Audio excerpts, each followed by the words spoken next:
And we're live with pre-show. Hello, hello, gamers. Okay. This week, we're not gonna forget to hit ping on the Discord message that we prepped to say we're live.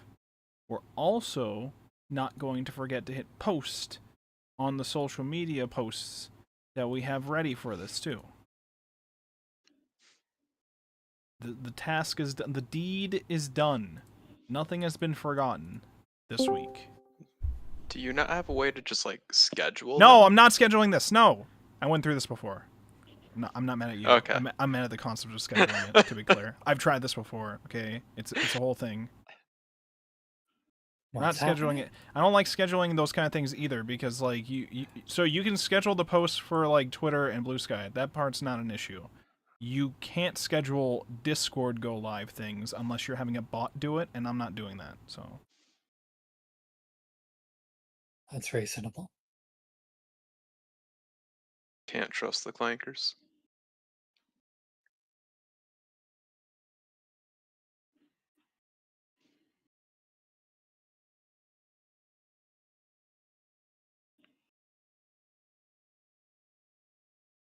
we do it manually every time.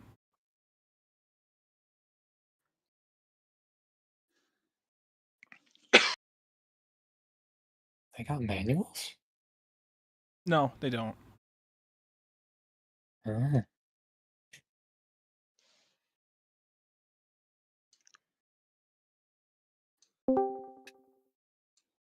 Welcome.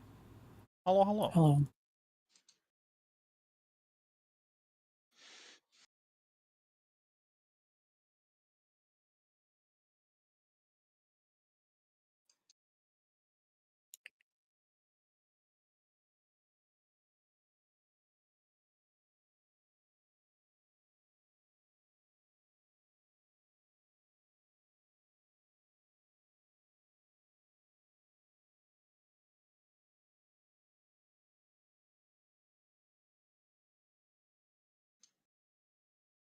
Oh boy, oh boy, oh boy. We got one more week after this of Higurashi. Can you believe it? We're almost done. What is the next week? Just 5 years later or whatever? Great question. We'll find out. Because it seemed pretty done, but you know. I have assumptions, Well, which it's I'll actually share. pretty simple. Okay, I have assumptions, which I'll share once we officially get going, so it's not cut off of Spotify's listeners or whatever, but yes. I mean, I had assumptions too. That's why I said them. Okay, well, I'm saying that you're gonna have to say them again once we actually... Nah, fuck Spotify specifically. Okay, well... That is reasonable, honestly. It's fine. They won't hear me say that either. There's also just a number of people not listening on like the Twitch and the YouTubes yet because they're not here yet. You ever think of that, buddy? Nah, I don't consider your viewers at all. Oh, well, I mean, that I understand. Welcome.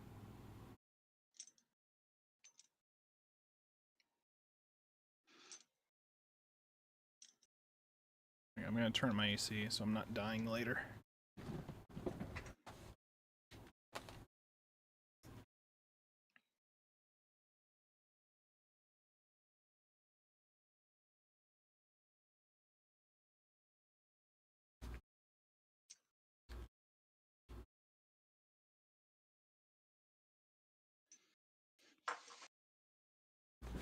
Okay.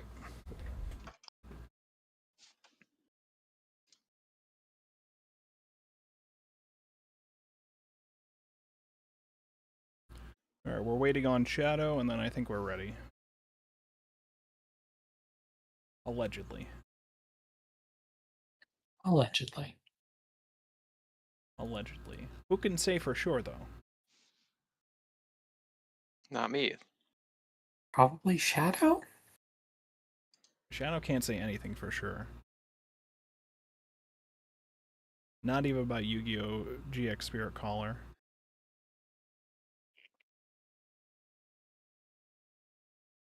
It's not entirely true. You can say that you shouldn't play it. And yet he does every week. What's up with that?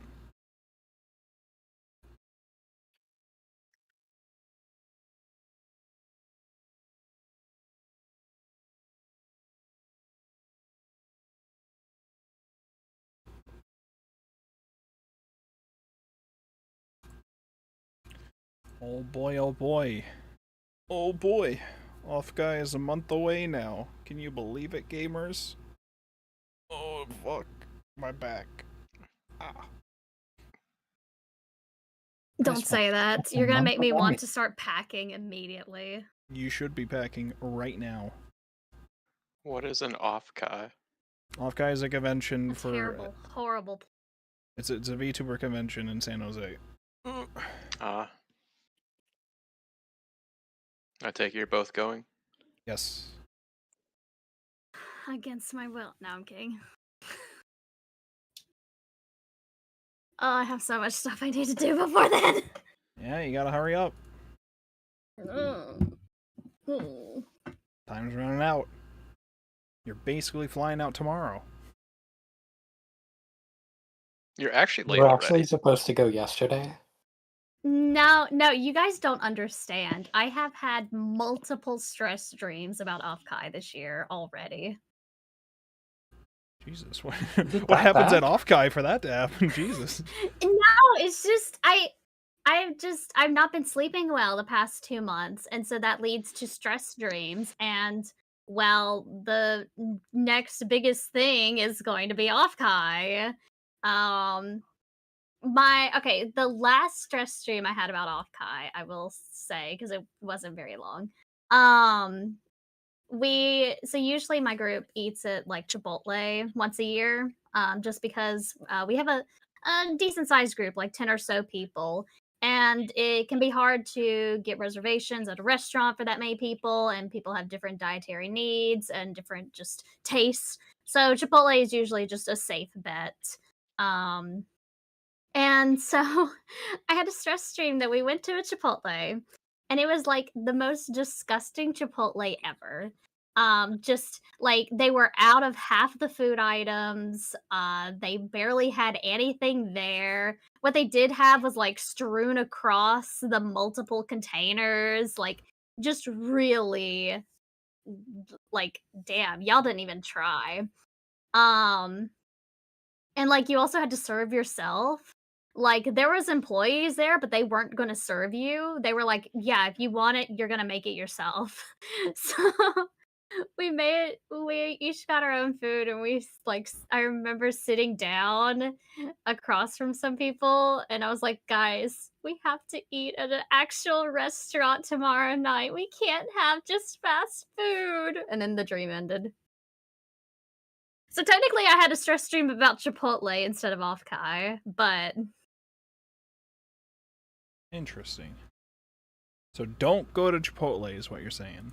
don't go to Chipotle. No, Okay. I actually like Burrito Chipotle, noises. but Make you make the food yourself, apparently. yeah, It's impressive. But also, if you're gonna be in San Jose, why not go to like good Mexican food? because the whole getting a table for X amount of people and all that.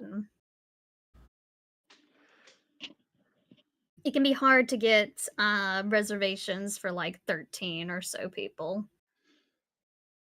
Though we do usually try to eat at a restaurant like at least once a year. But at Offkai we found it easier. They have a park right across the street from the hotels and convention center. So it was just easier most nights for everyone to just go get whatever food you want and bring it to the park and eat. So we would basically just have picnics most nights.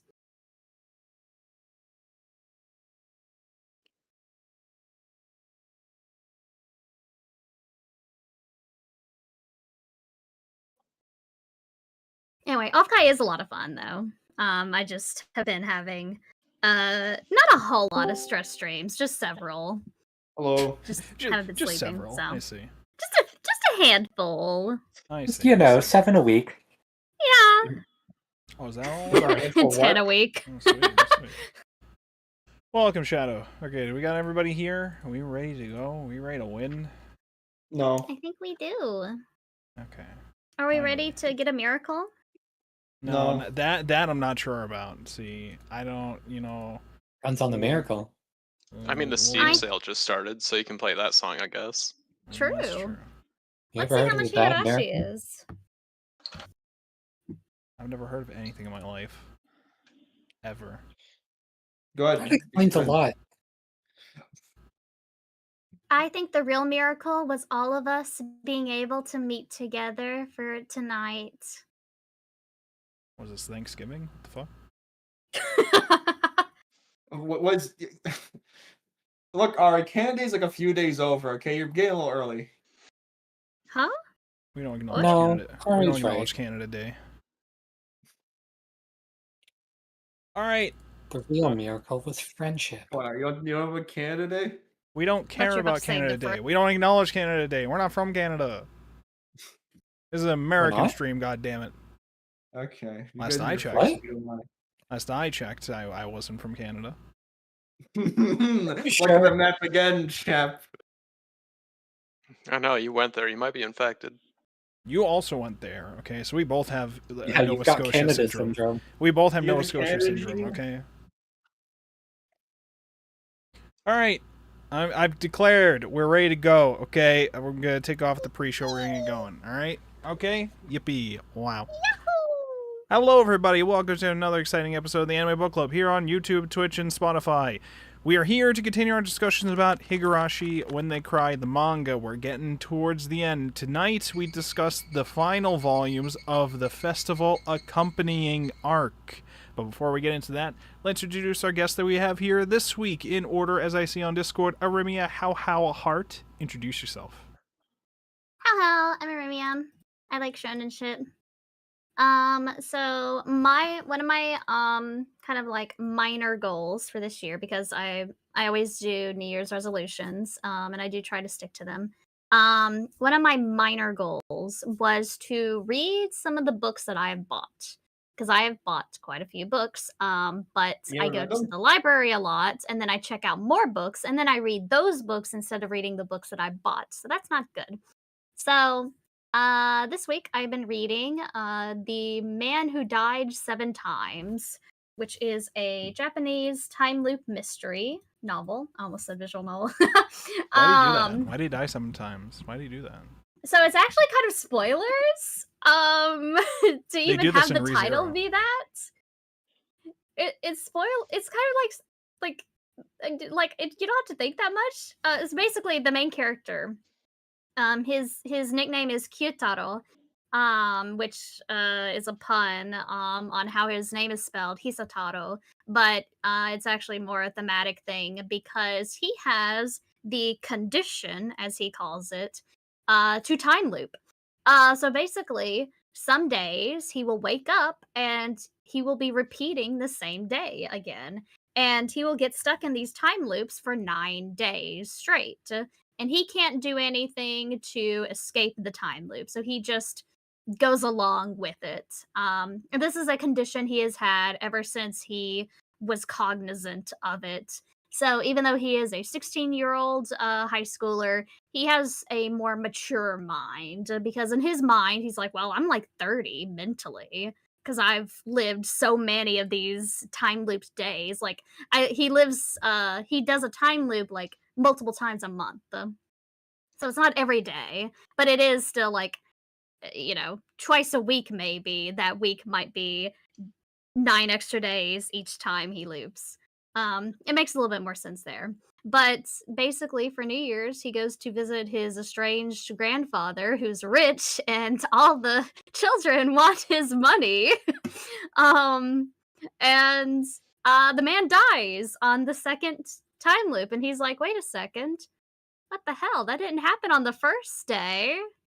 So he is going to repeat stuff. I'm currently on the third loop out of 9, so yeah, it's pretty interesting. The book is from 1996, and I think this translation came out in 2017.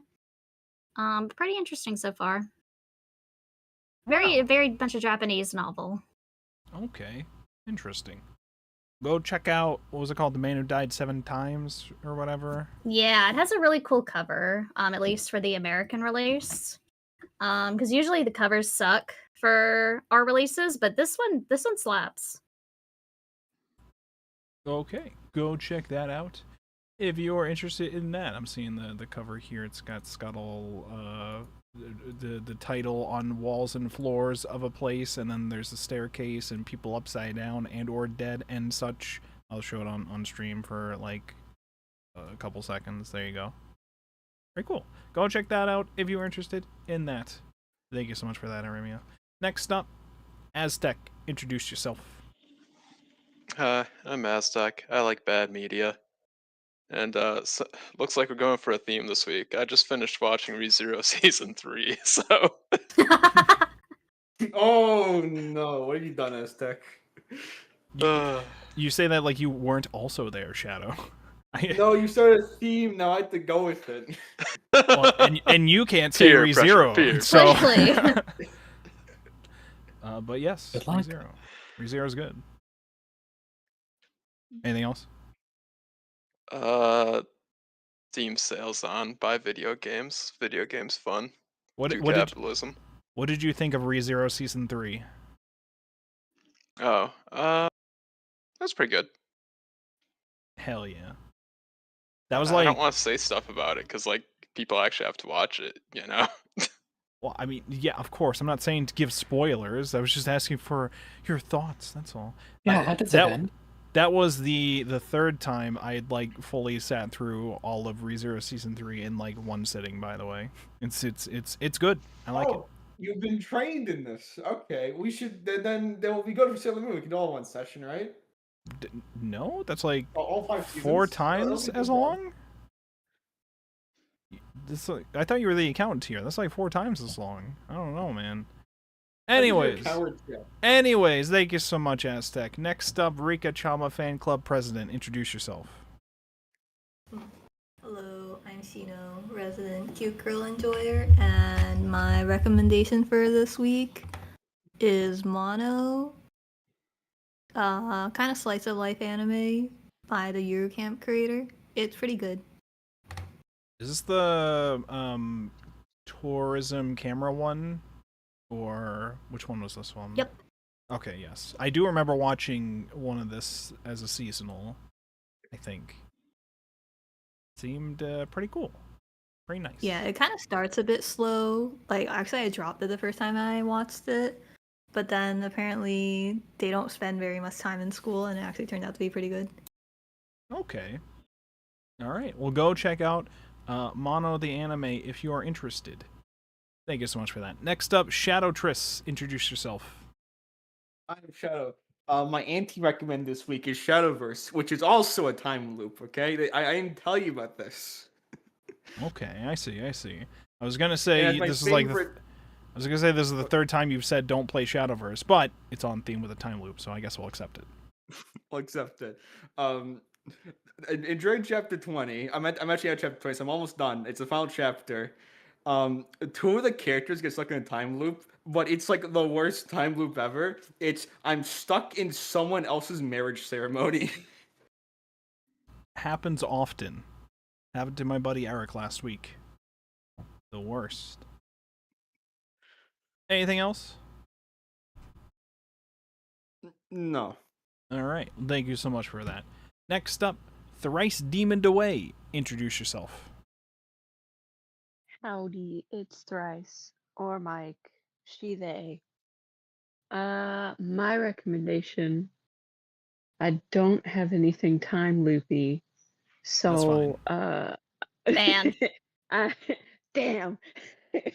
I do have a silly manga series I started reading called Play It Cool Guys, about 4 guys who are constantly making, like, minor little silly mistakes, and each of them has like a different attitude towards their silly mistakes.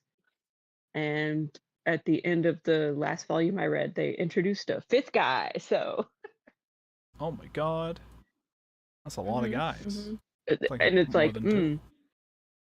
well, yeah, there's like one of them who pretends that he did everything intentionally, one who like That's laughs me. at his own mistakes, one That's me. who stresses about it internally all of the time, and Also one who me. doesn't even really seem to acknowledge that he made a mistake, but he's also not trying to hide it.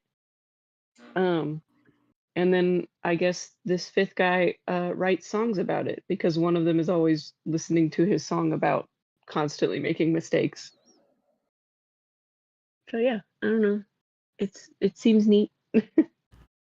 All right, that sounds interesting. Check out Play It Cool Guys. That's what it's called, right? That's what it's called. Play It Cool Guys. Yeah. All right. Yeah. Check that out Play if Cool. you are interested in that. Thank you so much for that. Next up, me, Wolfborg, aka Chaplin, aka the best anime book club host ever of all time. My recommendation. So you know how last week I came here saying don't play Drakengard? I didn't follow played my Drakengard again? advice. I played Drakengard, and now I'm back to say you should play Drakengard. Not only am I here to say you should play knew it, not only am I here to say you should play it, but I have a physical copy of it now that came in the mail today. Okay, listen. All right, I did think. reach up. It's okay. Listen, okay. Now, I don't know if it's a time loop because I'm not done with it yet. Okay, but it repeats the cycle of war and violence. Okay, so in a way, you know, it's a time loop of man of sorts, if you will. All right, chat. Potentially. This I right here desperately is, need you to Stockholm syndrome. report back I'm a on third like time I'm when on you like get to ending E. yes, I'm on like chapter like 8 or 9 or whatever currently. So I'm making my progress. Okay, I'm making progress. I was making progress without issue for like the first 3 or 4 chapters, and then after that every single level afterwards has been bullshit. So And then the game takes off the kitty gloves. You're out of Listen. the tutorial. hey, listen, this game is fucking brutal, all right? And you should check it out. So there you go. Drakengard. Go for the PS2. Go play it. Enjoy. Let me know how insane it made you feel. Anyways, that's all for me. Next up, Women Apologist. Yeah. Women Apologist, introduce yourself. Yeah, hi. Marianne or Anne, whichever you prefer. What am I recommending? Oh, the fucking watch the Zombieland Saga movie. That shit's real good. Oh. Absolutely. Zombieland Saga is very good. I don't think I've seen the movie yet, but I should. It's not like a recap. You should. It's not like a where they. No. No, it follows from season 2. Okay, Yes. all right, so it's not a recap. Okay, so that'll probably be something we'll watch at some point in here. There's finally not that fucking cliffhanger anymore. Hey, listen, it's fine. Anything else? Deltarune. Deltarune tomorrow, everybody. Can't wait. Deltarune tomorrow. Today. Exactly. What about Deltarune? Deltarune tomorrow, Shadow. Huh? I'm Undertale recommending tomorrow Deltarune. as well. What? Yeah. There's gonna be Undertale. Undertale There's gonna now be available Deltarune. for There's gonna Nintendo be Switch. Undertale Yellow. It's gonna be all the things. Oh yeah, And well, Halloween. new K-pop in 2.5 hours. What the fuck? All right, well, Eee. go check those out if you're interested in those. Thank you so much, Women Apologists. Now we're here to begin our yaps about the finale of Higurashi When They Cry, the festival accompanying arc specifically. Next week is when we talk about the actual finale, but This is basically the finale. but also as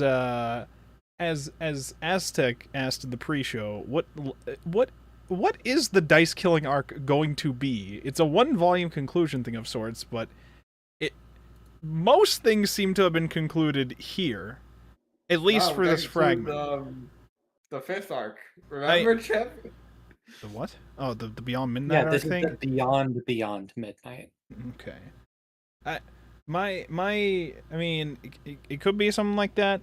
I was thinking when I was reading it, I was like, maybe it's gonna be like the actual continuation of like the 4 fragments that we read in the questions arc that weren't like directly continued. We just saw like a different side of them for some of them, and then others it was just completely different, but sort of kind of thematically related or something.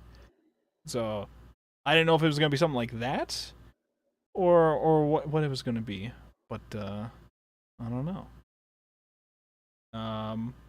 We have a chat from on Twitch from Ruben. It says Mio Takano is a great character, just like how I felt about Shion. I hated Takano, but somehow compared to Shion, I could understand Takano more. Well, Ryukashi spent a lot of this week trying to, well, in the arc in general, because I mean it started with her as a child and going through all the stuff that she had to go through. We spent a lot of this stuff finding a way to redeem ? Forgive her is probably just the better thing. Okay. That said, there's a lot that happened this week for us to get there. Where do we begin with all this stuff?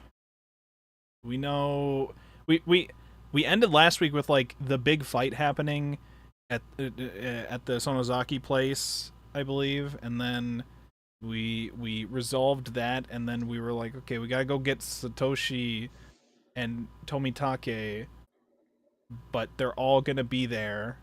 What are we gonna do?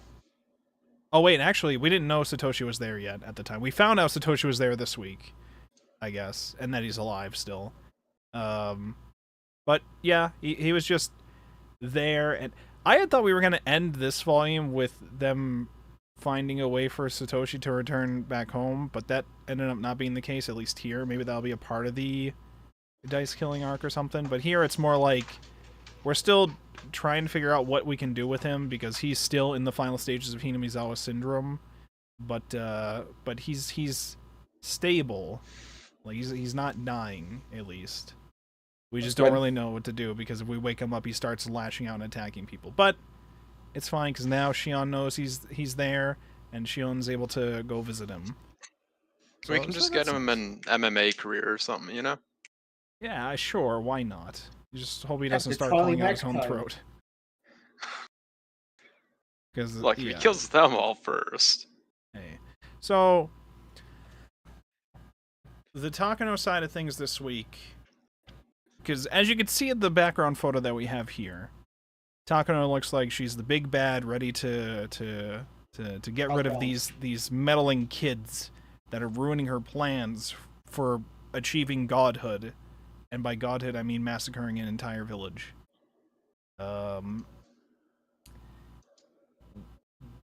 We instead said everything she tried to do this week didn't work out, and then eventually the wild dogs just said, okay, we're not working for you anymore. Actually, we haven't been working for you for a while technically, but we're just letting you know now we don't care anymore. And the one thing that I know why Higurashi did it, but it felt cheesy every time it happened. We had to, every moment we could, have Takano spill the research papers and have somebody walk over to stomp on them every time. Yeah, like, girl, put them in a folder, like, hole punch them. Like, you cannot be having this important stuff loosely. If the hole punch them, they become impure. They're tainted. She has to keep them in her elementary school file folder and nothing else.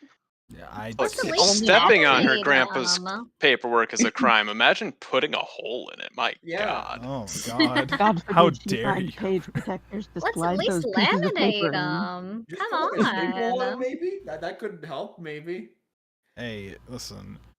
She was under a lot of stress at the time with everything happening. She could only print out a quick copy of them, okay? We had to keep printing out copies of them and hope that they don't get stepped on, then they got stepped on. Listen. She just loves loose leaf paper. So, it's been stomped on a number of times, and obviously every time we had to be like flashbacks to, this is, don't step on my grandpa's research. He worked really hard on his research. And then, like, after everything that happened, it was like Irie, they published all the stuff. Which, like, I mean, the goal was to just get the research out there. at least, but I did think it was a little funny that after all that struggle, Irie just gets to publish it, I guess. Yeah. He's just like, yeah, you'll be a little footnote. Yeah, Like- I'll source you too. Don't worry. Like it's she was panicking because she's like, if I don't do something, if I don't listen to Nomura and I try to end things or whatever, if I don't do this, then they're gonna just hide my research forever. And then that did not stop Irie at all afterwards from publishing it still. When everything was kind of resolved. And supposedly Hinamizawa syndrome was cured or something? Because, like, they said there's a 3-year plan at the Irie clinic because it's closing down, and we need you to eradicate Hinamizawa syndrome before this is done. Which means we need you to basically give the vaccine that you've made to, like, everybody or something. So that this is not happening anymore, or something to that effect. I don't know if it was just using that, or if they were saying develop a cure within 3 years now or something. But supposedly we did that in that time too, I would imagine, but I don't know for sure. And What if we just infect everybody in the world with the Queen Carrier, so you're never far from her? there you go, easy, perfect. Why not? The Queen Carrier thing didn't really. I thought the Queen Carrier thing was gonna be like an important factor in some of this too. Like ever at any point, other than killing a little girl, becoming a MacGuffin or something. Would that even be the right term for this or whatever? We had to say like we have to kill Rika because Rika's got the Queen Carrier in her. And if the Queen Carrier dies, then everybody else will go crazy. We have to trigger this to happen. So we have like a direct connection for we have to kill Rika. But then I thought to myself like, okay, but what else do you get out of being the Queen Carrier? Do you get nothing other than to talk with God Sheep Girl? Maybe I don't. And the God Sheep Girl just cries. Except this week, the Sheep Girl will walk up to you and say, "I forgive you." By the way, that's what she did most of this week. To Takano. And then they played card games or something. We had a bit later on where they're just like, Takano's like has a gun pointed at them, at these kids, and it's like, do you guys know about Old Maid? And Mion's like, no, we play Old Geezer. And I'm just like, I don't know the difference. I was very glad that they explained the difference later. I just remember them bring up like card game stuff, but like just basic card games. So these aren't like Yu-Gi-Oh or whatever. Where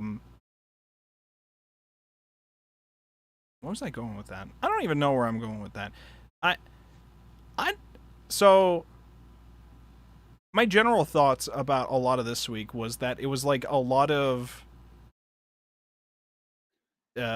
very nice resolutions for things that I did not expect to be very nicely resolved. It's not a bad thing.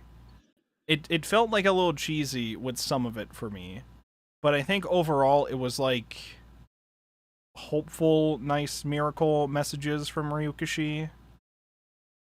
I think I was saying last week, Takano has done like such horrible things that like I don't know if I could forgive her or whatever for the shit that she's done. It's pretty fucking bad.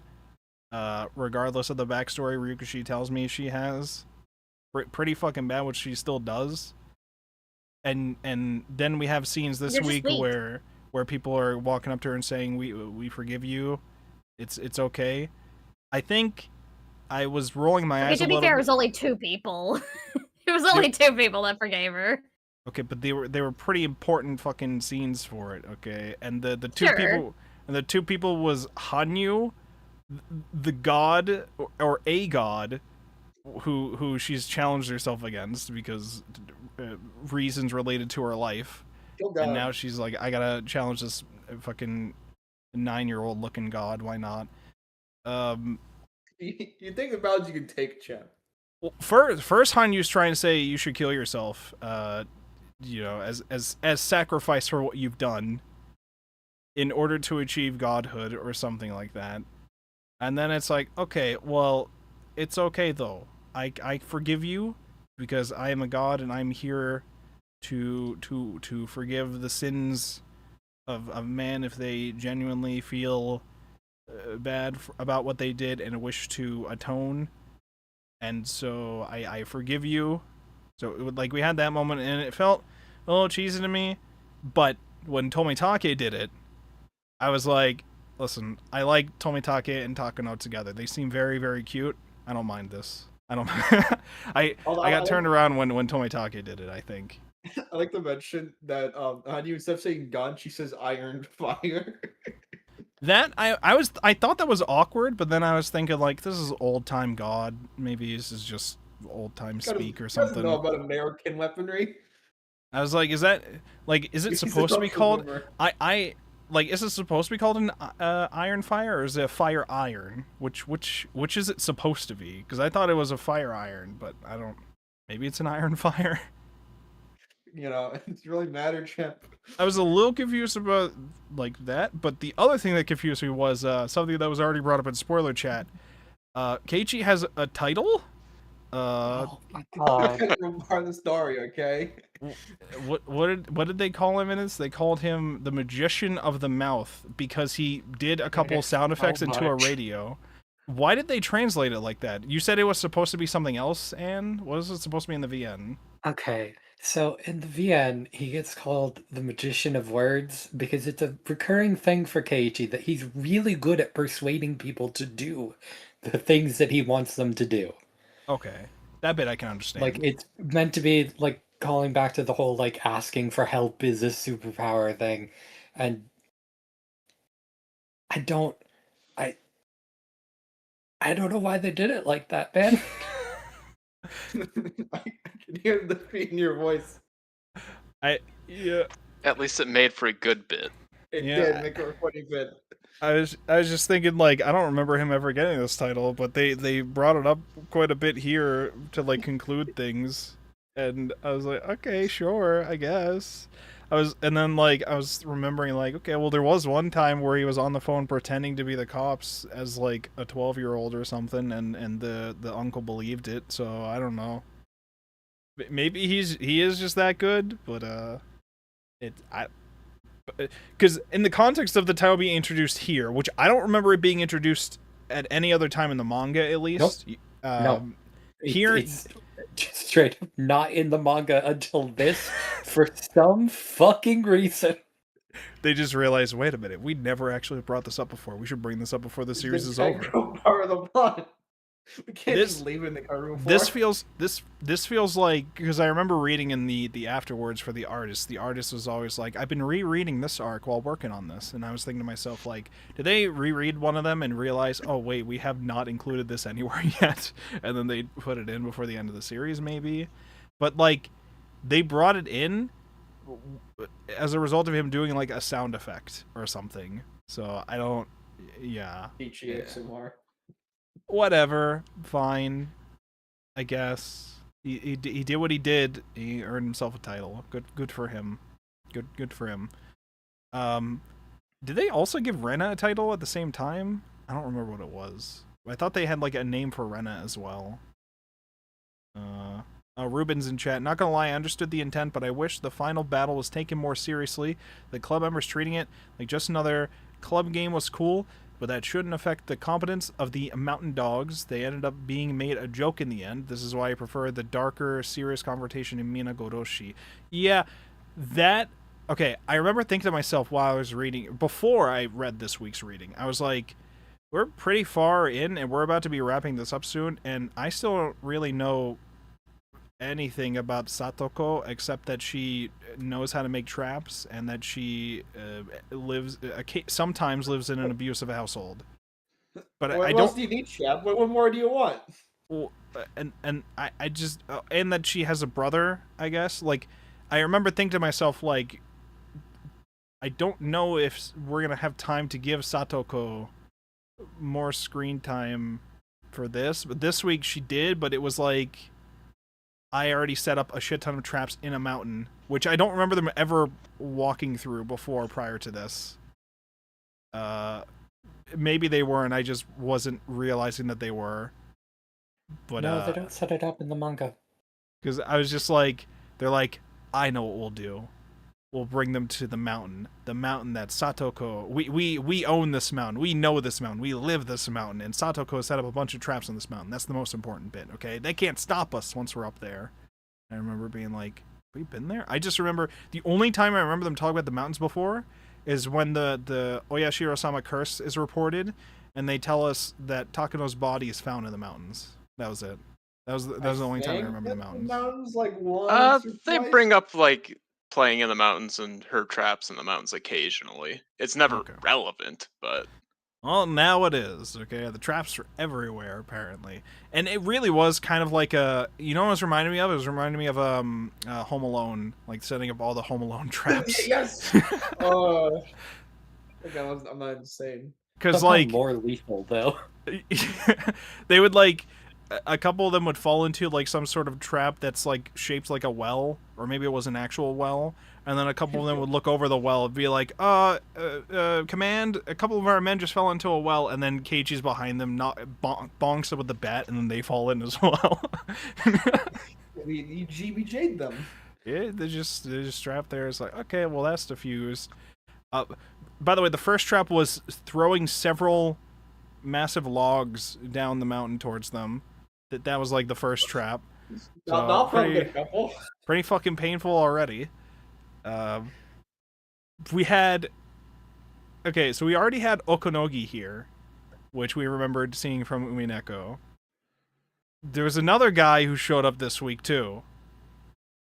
That was a part of the squad of the wild dogs that was trying to capture them in the mountains. Abakusa, let's go! That's right. Bungo Stray Dogs guy returned. I'll see if I can find my image of him that I took here. Although that one is probably not as good because I took it with I took a picture of my tablet with my phone, but I see him. I saw him. I was like, is this guy... Why are we focusing so much on him? Wait, is this motherfucker? Is it this motherfucker? And I looked up his Amakusa's like image again, or sprite or whatever, and I'm like, yeah, this is this motherfucker. That's him, absolutely. Bungo Stray Dogs guy. It's Bungo Stray Dogs guy. Look at him. It's the guy. He's there in the mountains, fighting a like 10-year-old. He goes to an area and losing because Satoko's just like sitting on a stump Like in a like a little field of minefield? stumps, and yeah, it really does feel like the whole thing is going to be like a trap minefield. So you have to like watch out. There's like several other guys who've already fallen for traps nearby, saying, "Don't do it! Run, man! Run while you still can." And he's like, She's gonna fuck you up. and she's baiting him. Obviously, is like, I'm only 10 steps away from you. If you can even make 5 steps, then I'll surrender. He's like, "Heh, I can outwit this 10-year-old easy. They didn't say I had to walk forward. I'll take 5 steps backwards." Heh, What you see. Which, by the way, Take 5 steps to the same spot. You can just do that. You win.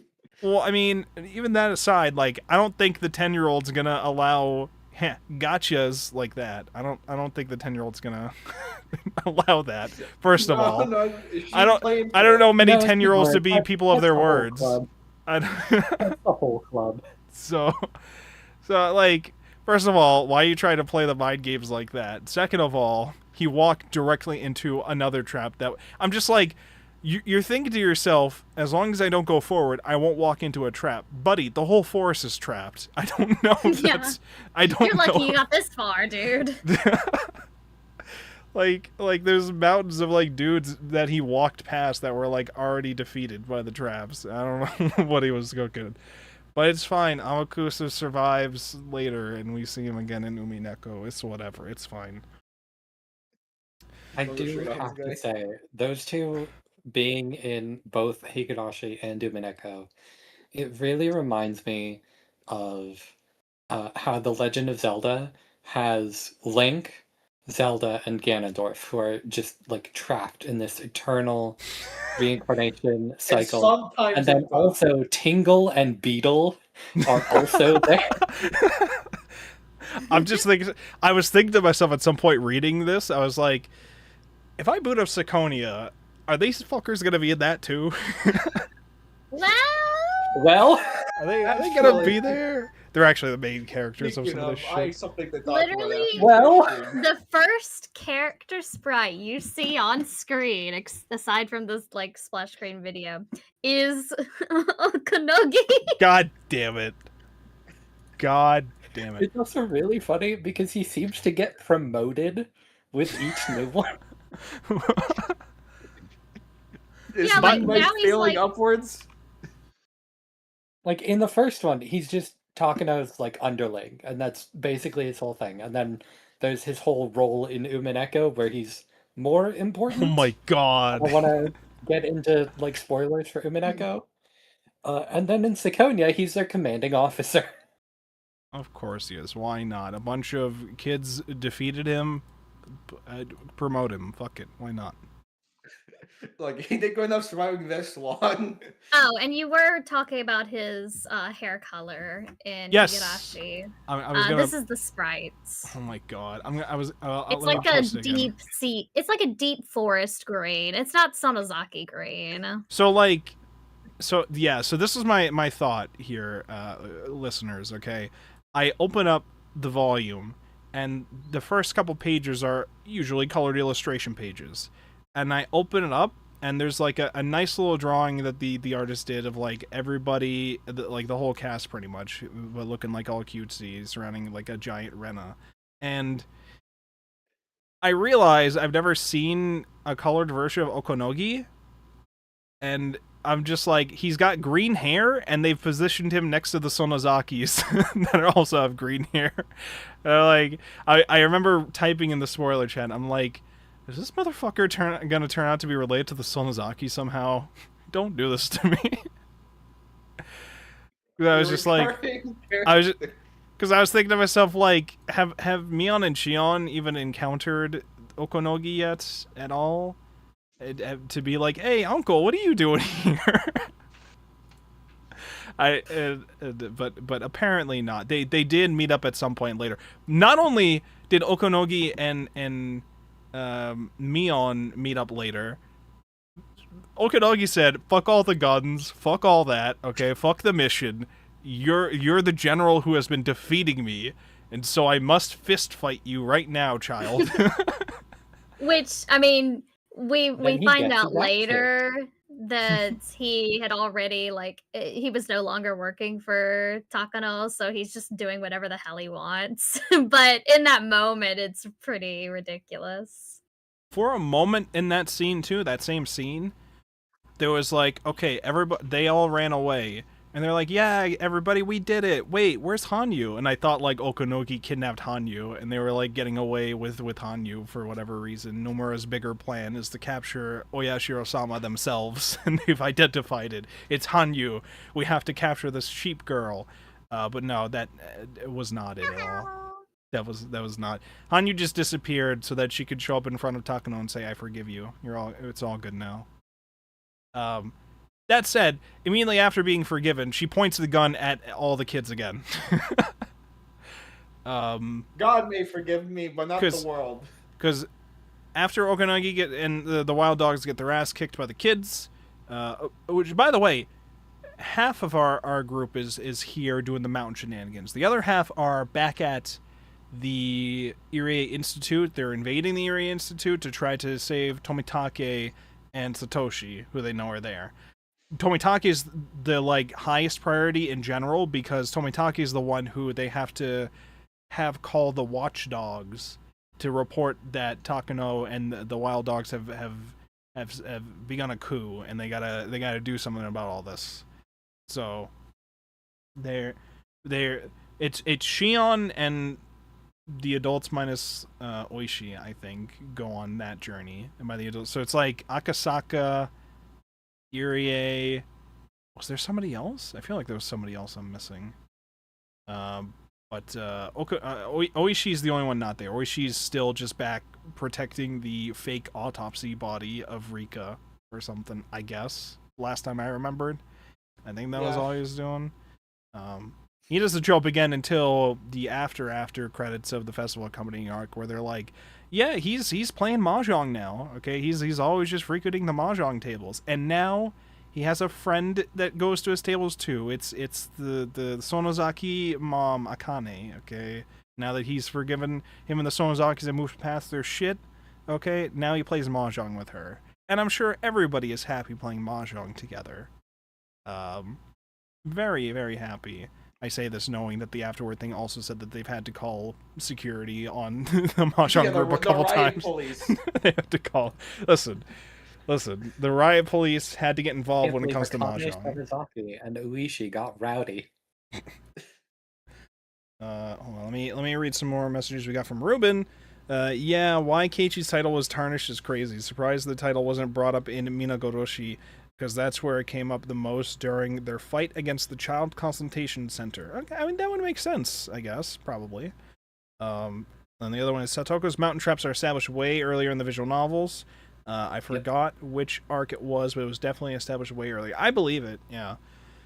It definitely seemed like and I mean, I kind of assumed there was going to be a lot that you'd be missing out on from a manga adaptation of something that was originally a visual novel in general. The biggest to me is the fact that this is like, everybody says is it's the sound novel. Go check out the sound novel, because like sound is a huge focus for this, which you're not going to get with the manga version, of course. The biggest thing I remember being like, don't worry, I got you. I was going to say that. Okay, the series is called Higurashi When They Cry, and several times this week you try to have a powerful moment about saying, when the Higurashi cry, and I think to myself, like, I don't feel the impact of this line as much, other than pointing at the screen and saying, oh, they said the line! Oh, they said the line! They said the title!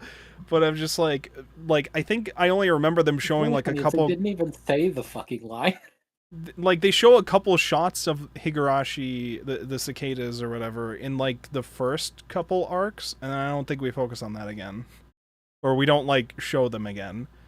So I'm just, like, I'm picturing a place where you're constantly hearing those, of course, but we don't hear that ourselves reading the manga adaptation, and it's trying to do, like, a thematic, like, closing of it all by saying that, but I'm not feeling it here. Whereas in Umineko, I could feel it because...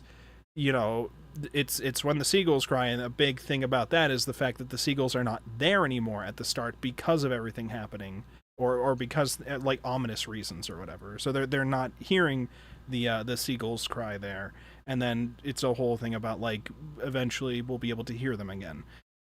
Here, that's not really what seems to be happening. I don't think it was like a thing where it's like we don't hear the cicadas anymore or something. So that bit is kind of lost on the fact that we don't have that sound bit of it. But I'm sure that's not the only thing that we lose out on because of it. I'm sure there's a lot of things with this that are massively enhanced. Like the horror side of things is probably absolutely enhanced by the fact that of the sound being incorporated with it.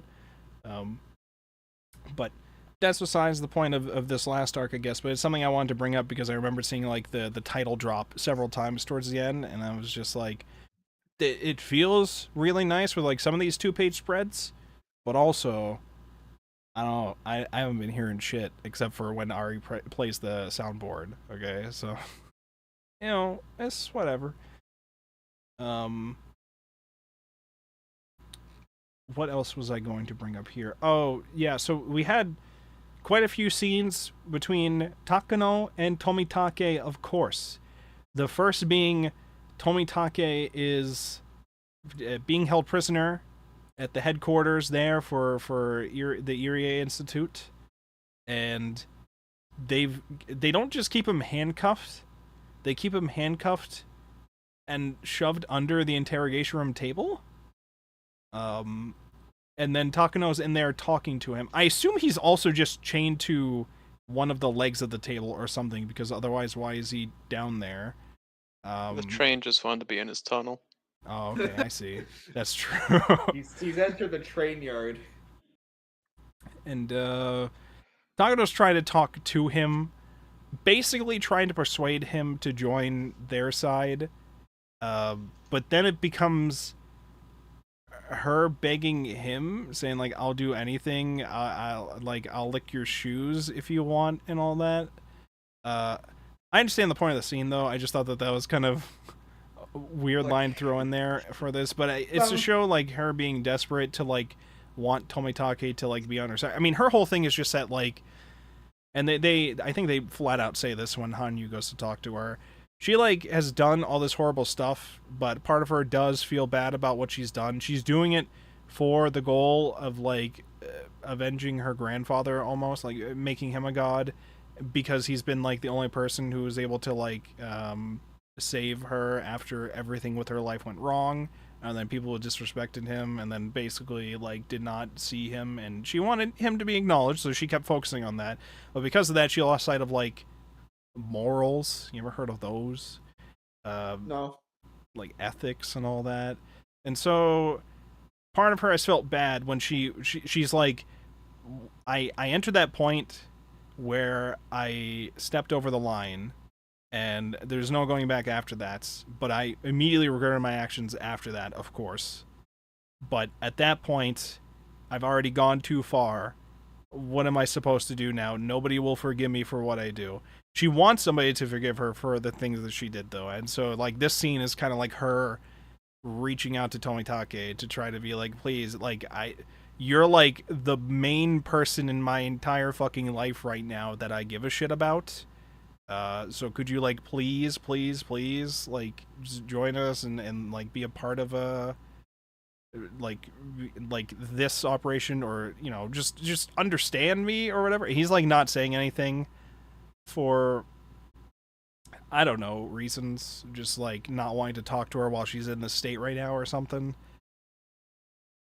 I don't know, and there are emotional scenes. It works. The stuff this week works for making me like understand what Ryuki's trying to do with Takano. Because again, last week was a lot of me saying like, I know Ryuki's going to try to make me feel bad for her, but she did some horrible fucking things. But several times this week. I say several, it was probably like twice or whatever. It was just opportunities where it was saying, like, is she going to kill herself to make amends for this? Because Okinoki walks up to her and says, we don't work for you anymore. Here's a gun. Make our life easier and kill yourself. We find it easier if you point it in your mouth because of the nature of skulls or whatever. And she's like, no, I won't. And he's like, well, that's fine. We're gonna, like, we can still figure it out anyways. We just figured you'd make this easier for us. But then she gets away with the gun, which has one bullet in it, and then later on, Hanyu immediately walks up to her and also says, "You should kill yourself." But it's to become a god. That's what you want, right? But it was a whole god, like, right?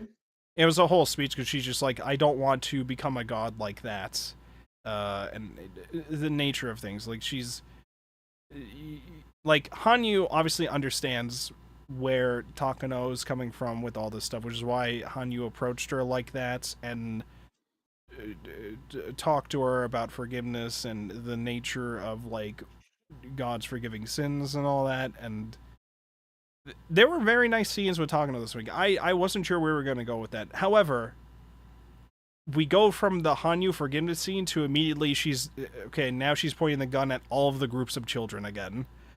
And I was getting back to those thoughts I was having with the previous weeks, where it's like, okay, when we look at Takano by herself, almost telling the story from her perspective, they make her look all innocent and like everything isn't her fault or whatever. She's just trying to do her best here. But then when other people perceive her, it's like she's a monster who's just doing things for no fucking reason.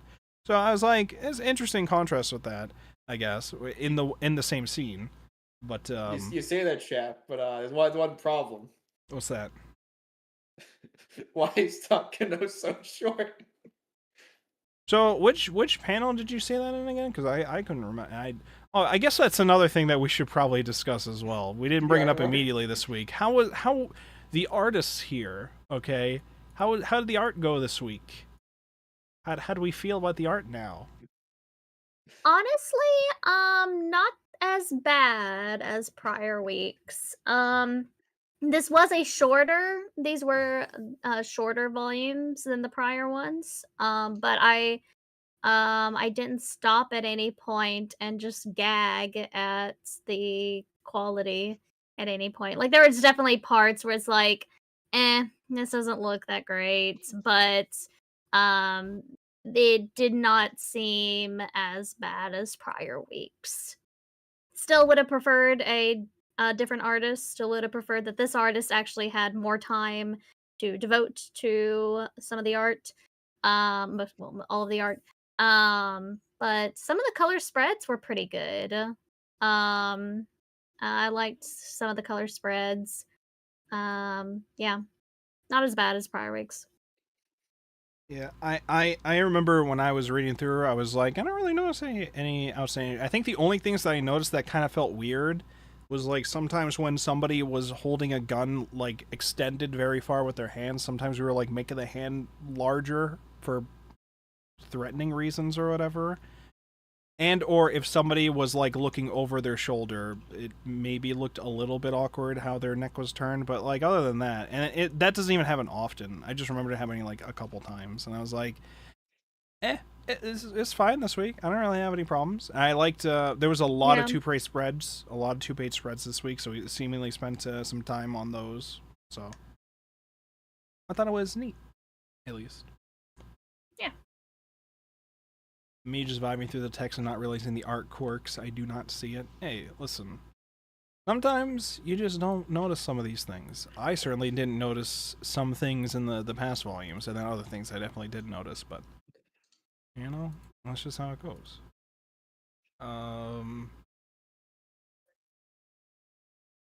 She's just standing on Satoko's bit.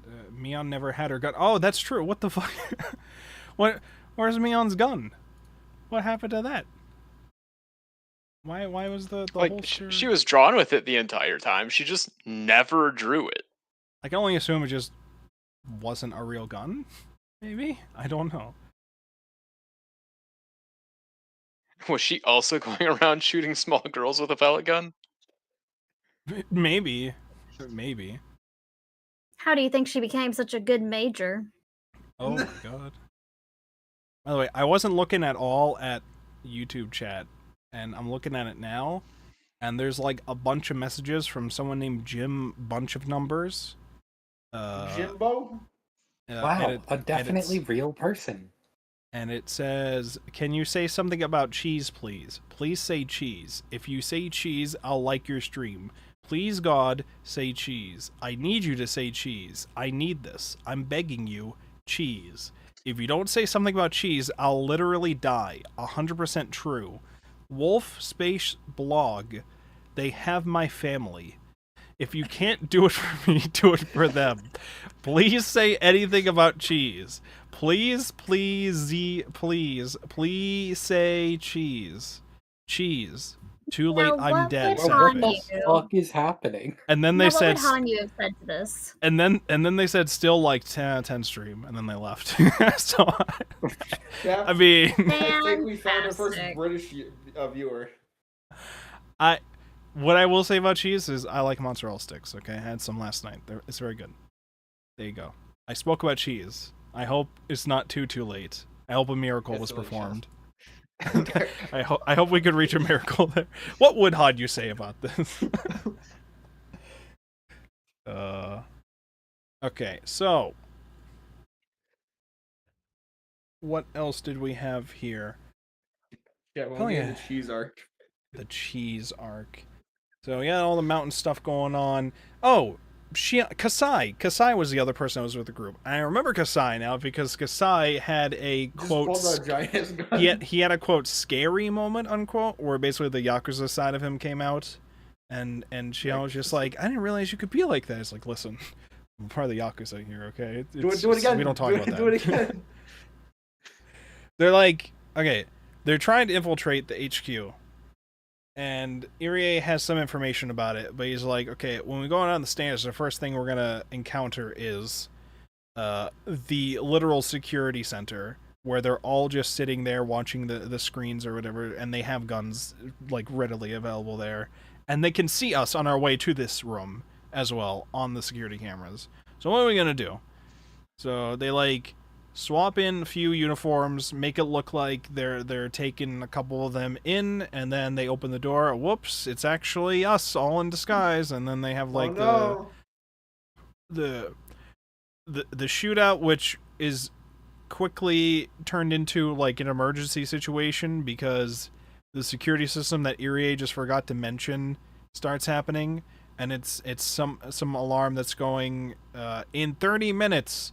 Anti-intruder gas will be deployed. Please wear your gas masks. The anti-intruder gas, Irie explains, is like sneezing gas. That just it makes you, I guess, sneeze constantly or something. It basically incapacitates you.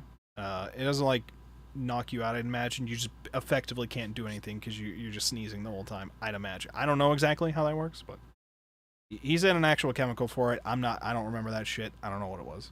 So. And now they're like trying to think like, okay, we have to get them to disable that. How do we get them to disable that? We're like, we'll go into some room with a door that they can't shoot through, I guess, with their guns. They can't shoot through it with their guns, but Kasai can shoot through it with his gun, which is a fucking shotgun. He shoots through it like once, and they're all just like, "Oh fuck, he's got a shotgun. He's gonna fucking kill us with that shit. He's got a gun. What are we gonna do here?"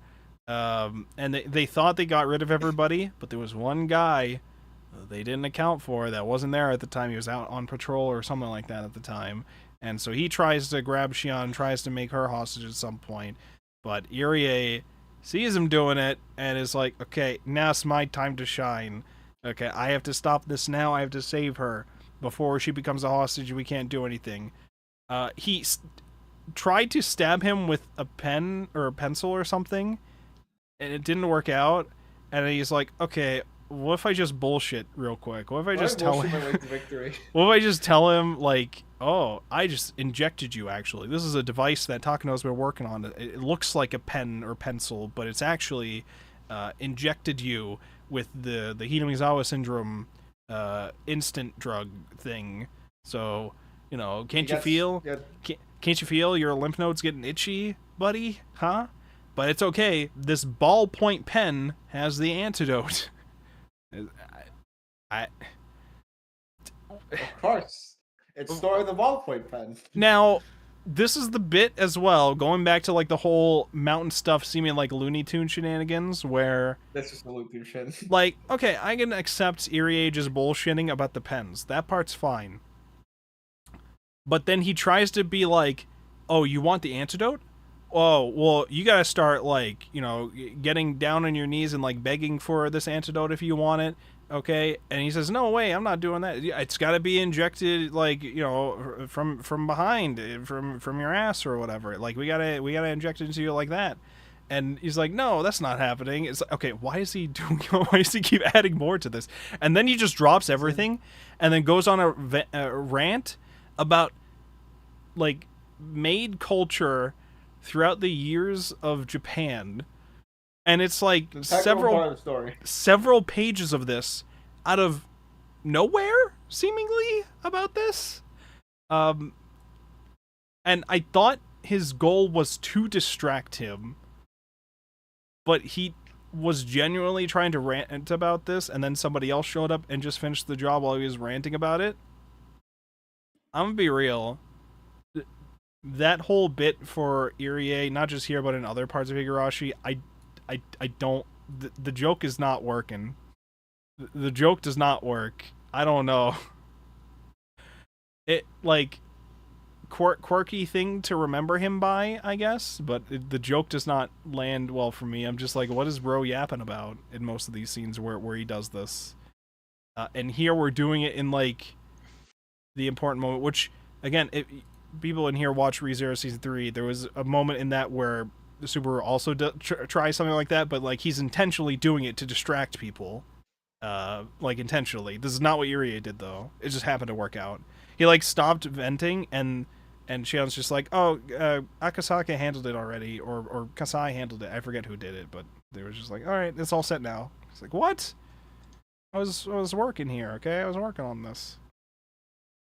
So, anyways, they resolved the situation. Nobody died. I don't think anybody died at all at the end of all this. I was trying to think back, like, who died. That's the miracle of it.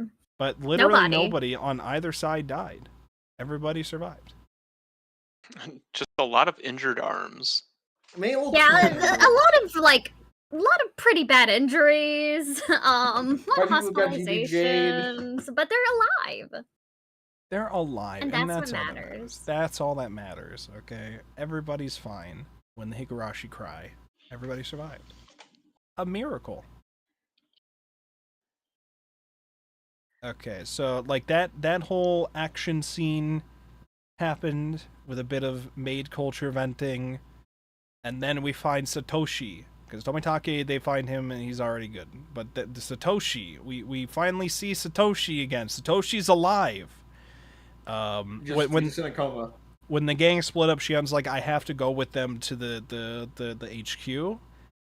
Don't tell Satoko why, but it's because her brother's alive. So I have to go. I gotta do that. You guys stay safe. And then she goes there and sees Satoshi. However, they can't wake him up. It's like, don't wake him up no matter what, because he's just gonna like start attacking people at random. It's not good. He's in the final stages of it. We don't know what to do about that, so don't wake him up. But he's here. He's alive. He's been alive, and he even has the teddy bear.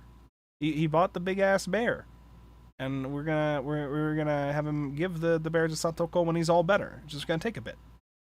And we're still working on him towards the end of this, but he's alive, and that's all that matters. Okay.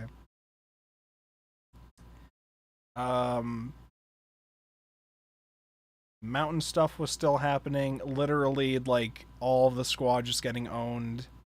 While the adults are now leaving there to head to Okinomiya? Okinomiya? I forget what the name of the place is. Okinomiya? Okinomiya. Because they're like, okay, we have Tomitake. He's got to call the watchdogs. But all the phones have been disabled in Hinamizawa in order to do the operation. And you guys just shot up the, like, one wireless communication thing that we had here or something. So we can't call out from here anymore. So we have to go to Okinomiya. And they're driving to it, and there's some guys on the road chasing after them. And Tomitake locks the fuck in. Apparently he is, like, highly military trained or some shit. And he's shooting at them on the road as they're driving. But also, we have Kasai and Shion out there sniping at them too. And they're like, what the fuck? I'm hearing... the bullet's hitting before I can even hear it. They're, like, very fucking far away, too. What do we do? They're, like, shitting themselves trying to follow these people. Like, we're going to fucking die. And then eventually Okanogi's like, nah, you can just stop. It's fine. You guys can stop. It's over. Okanogi's just like, we lost. We're going home. I'm not losing any of my wild dogs to this shit. We're done here. But as he's saying that, he's also going to Takano being like, yeah, so like the Tokyo people never really gave a shit about your research in general. They just wanted scary words on a piece of paper so that we can try to like acquire power, I guess. So we're gonna step on your research paper now. We just wanted a scary sounding paper with with some medical jargon on it to scare some people, so then we can do things, I guess. I like that too. I liked when like he was stepping on her papers. Takano's just like, don't step on that. I pay you like so many thousands of yen. He's like, well, I mean, they paid more, so. What can I say? Money wins again. This,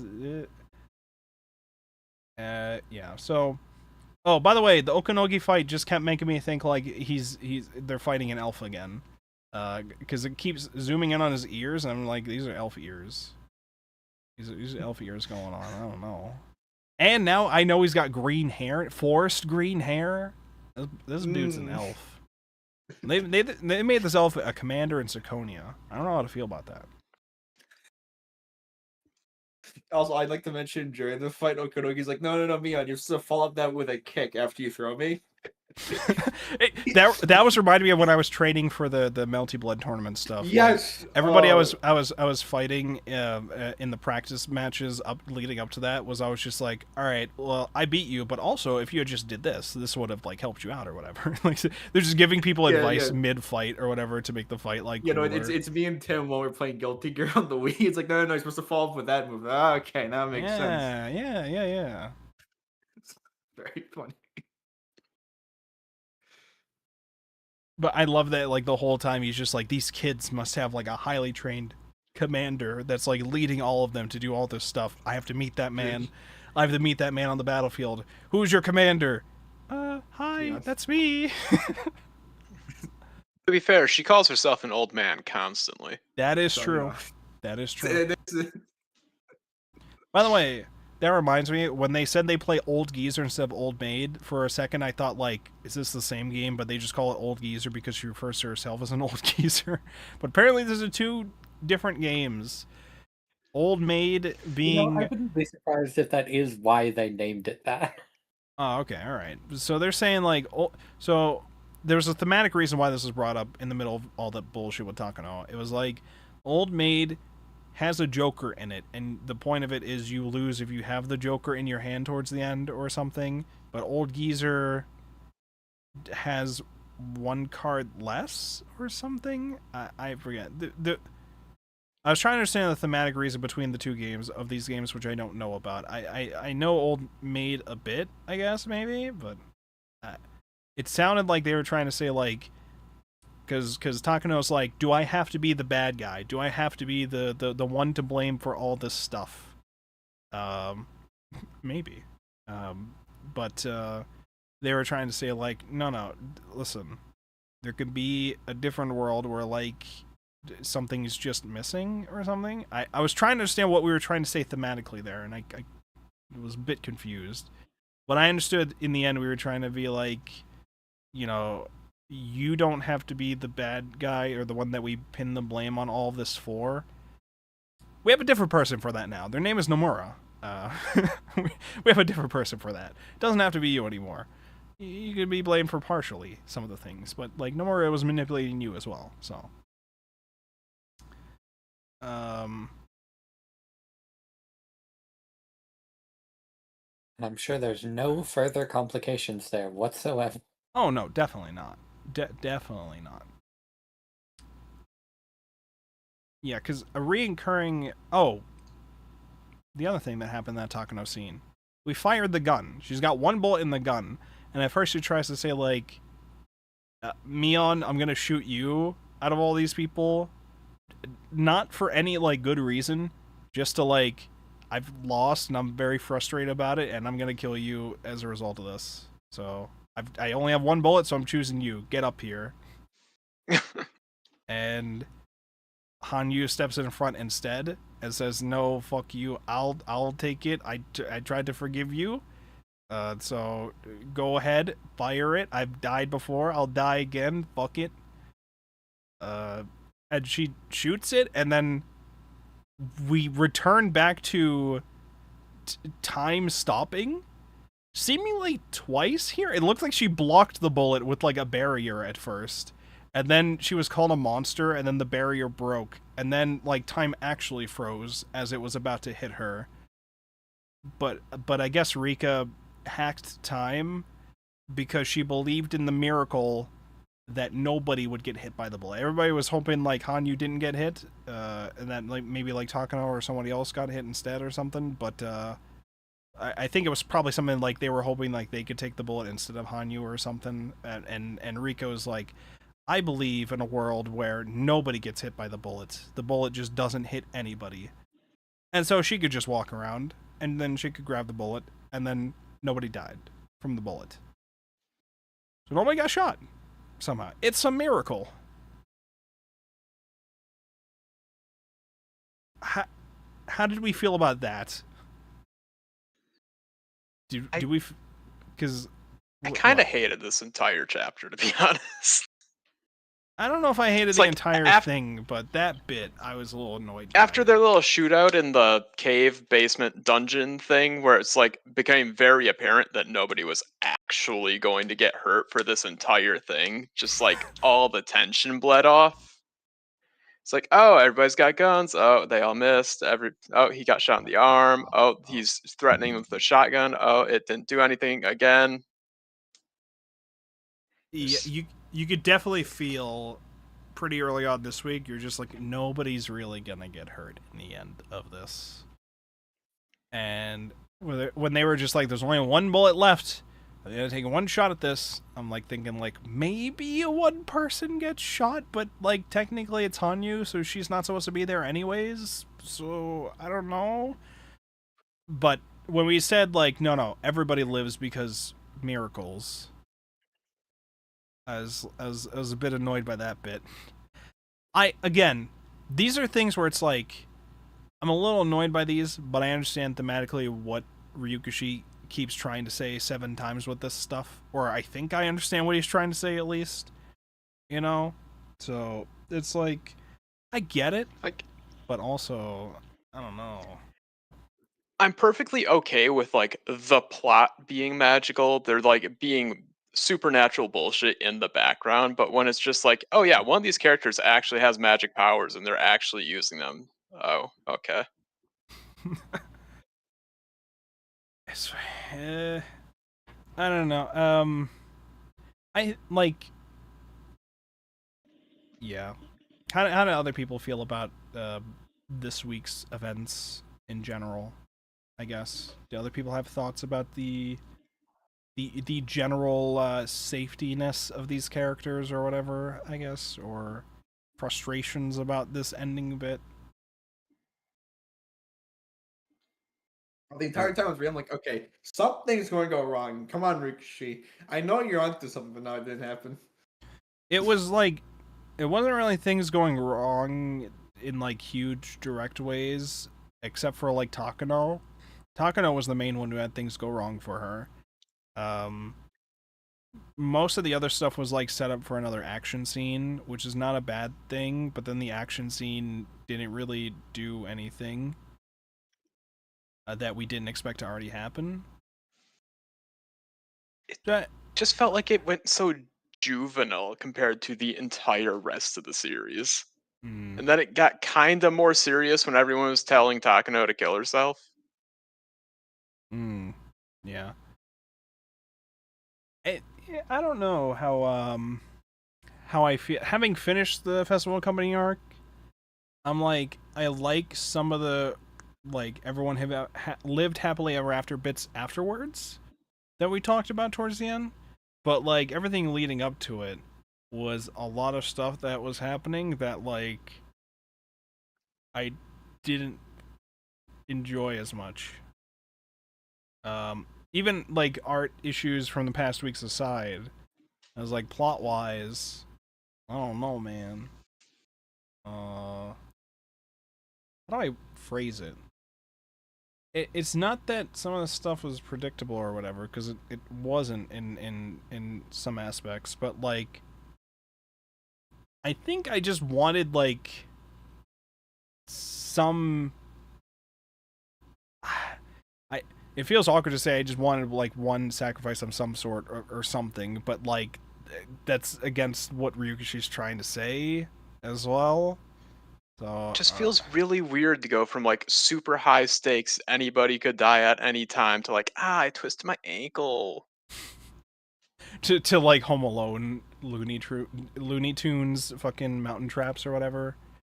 Like, yeah, I don't know. Higurashi. Looney Troops. Listen, okay? I'm trying to speak. I'm trying. Don't make fun of me, Soul, okay? Okay, listen, at least I'm not getting people asking me to talk about cheese every minute in the YouTube chat. Too late? Oh, okay. Well, Couple messages from Ruben, it looks like. I think what makes Takano's tragedy so great is no matter how much Takano's actions were made in her own personal attempt to defy fate and take control of her life, in the end, all her dreams were shattered because the higher political powers decided it. What was... Who the fuck is Nomura? What was Nomura planning? Was Nomura the Joker? Was she just trying to cause chaos? Or was it really just like a power struggle thing that we just don't really get any context for? Or what was... Yeah, no, it's just a power struggle that you don't ever really learn much of anything about. Okay. Because I know there was other stuff in the, like, conclusion of this arc where it's like, here's a report where, like, anything mentioning Nomura is, like, redacted, and then, like, at the bottom is a note saying, alright, here's your report for you, sir. Please check it out and let me know how it looks. Signed, Nomura. It's like, huh. I wonder what that's about. What else we have from Ruben?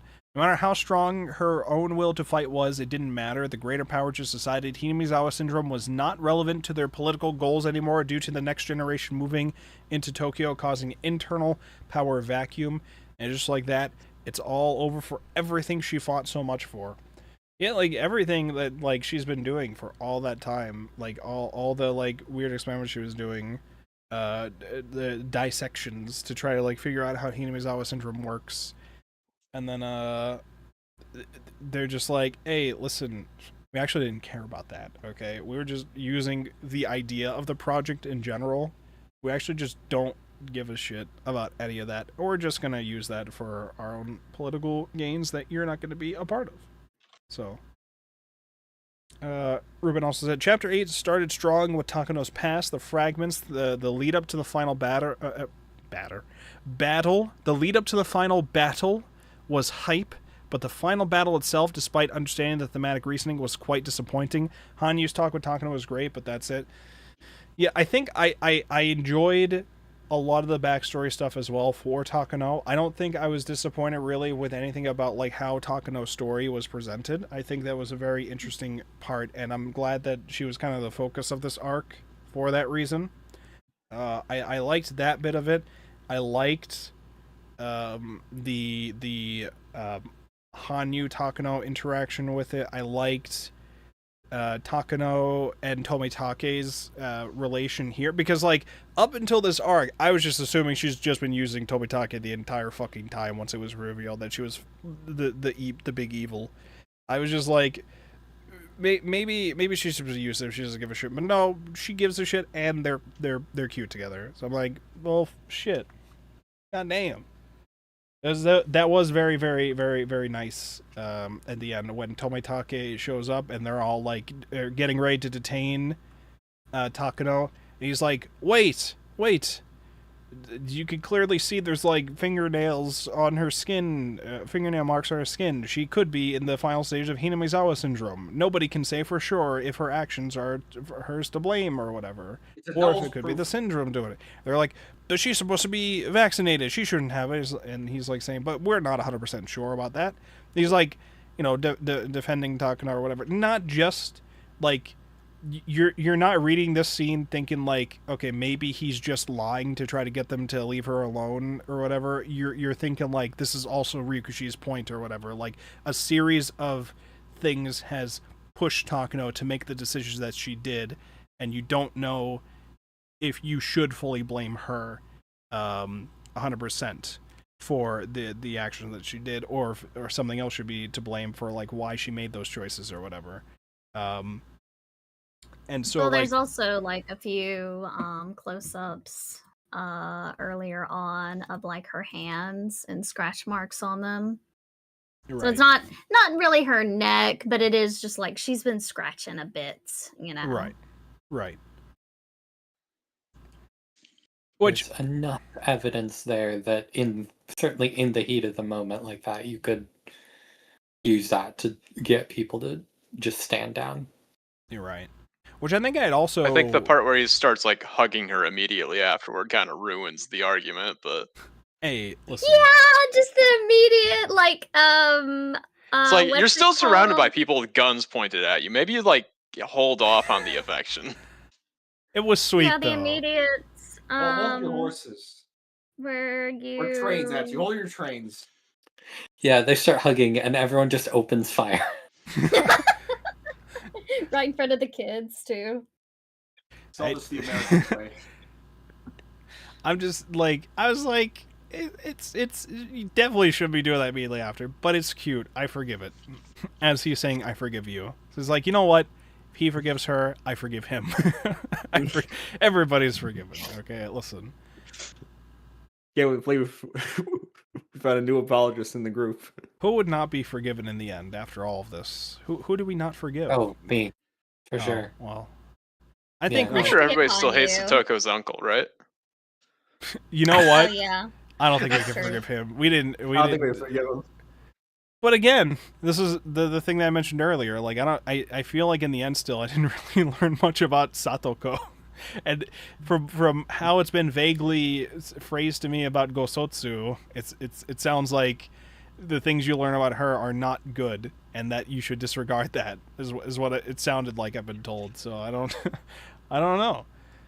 I've been told by a number of people that I've been told by a number of people that Gosotsu ruined Satoko's character. I don't know what that means specifically, but I was told by a number of other people That's outside really of here. not true. That's. Well, We've got an entire I learned a volume lot of left to learn things. about No, her. I'm kidding. We got time, Chip. Don't be such a downer, okay? You leave miracles. we're not reading Gosotsu here. We're also not watching Gosotsu here. I know. Yeah, we're reading Go and Meguri, which is the manga adaptation of Sotsu. This is also not what we're doing. We only have on the docket. What was the next one called? Dice Killing Arc. That and then we're playing Daybreak. That's it for Higurashi. No more Higurashi after that. It's No canceled. more crying. No more crying. Sorry, No what's more this cicadas. Daybreak thing you just mentioned? Daybreak is Video a game. game. In the break week, we're gonna be playing some game that they made. Higurashi Daybreak. This is not something you have to read. Not even something you have to show up for if you don't give a shit. But it was like a 3D. I mean, I never have to show up. Hey, listen. It was like a 3D shooter / fighting thing. And basically, it looks like a walk-on fight Fighter, or but something. yeah. Like it looks like a 3D like shooter thing Well, between them. It just occurred to me, Chip, that Yeah, when we what's finish Death Note, we have to play at least one of the Death Note video games of like No. the 5 or 6 there are. No, we don't. we don't. We did this why for not? we did this for Umineko. We did this for Higurashi because these are like long things. We do not have to do that for Death Note. No, we don't have to do that. For No, that. we have to stream the Netflix Death Note. We do have to do that. That is mandatory, Chip. Yeah, group watch. This is what you want to do, I man. We Did did watch that. that with friends when it came out. What's my his God. name? Light Turner or something? Yes. Like, Turner. We have an Yes. we have an emote in the server named Light Turner because of this. Okay, there you go. Yeah. I was always Does a he fan have of fairy Lightning. godparents? You'll find out Yeah. if you watch He's got Netflix. something. If you watch Of a Netflix kind. now. All right, but we're not here to talk He about has Death Willem Note. Dafoe. And that's all Oh, the, true, anyone really true. needs. Do you think Willem Dafoe could fit in the Higurashi world? I think he could. I think Willem Dafoe can do whatever the fuck he wants. Who- Truly. What do you think would play Oishi in a live action adaptation? Who would you have play Oishi? Jared Leto. Jared Leto. It's Morbid time, finally! I'm just thinking, like, Oishi. How is he supposed to? I mean, I guess I'll find out when I watch the anime. But I'm just thinking, like, how is this dude supposed to sound? Is he supposed to sound like a fucking an old man dad something, or like a? The most geriatric. like I don't Not know. wrong.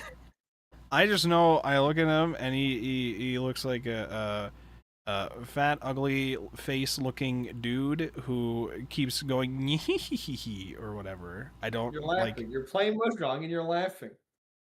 and he likes to terrorize children to further his investigations. He likes to do that too.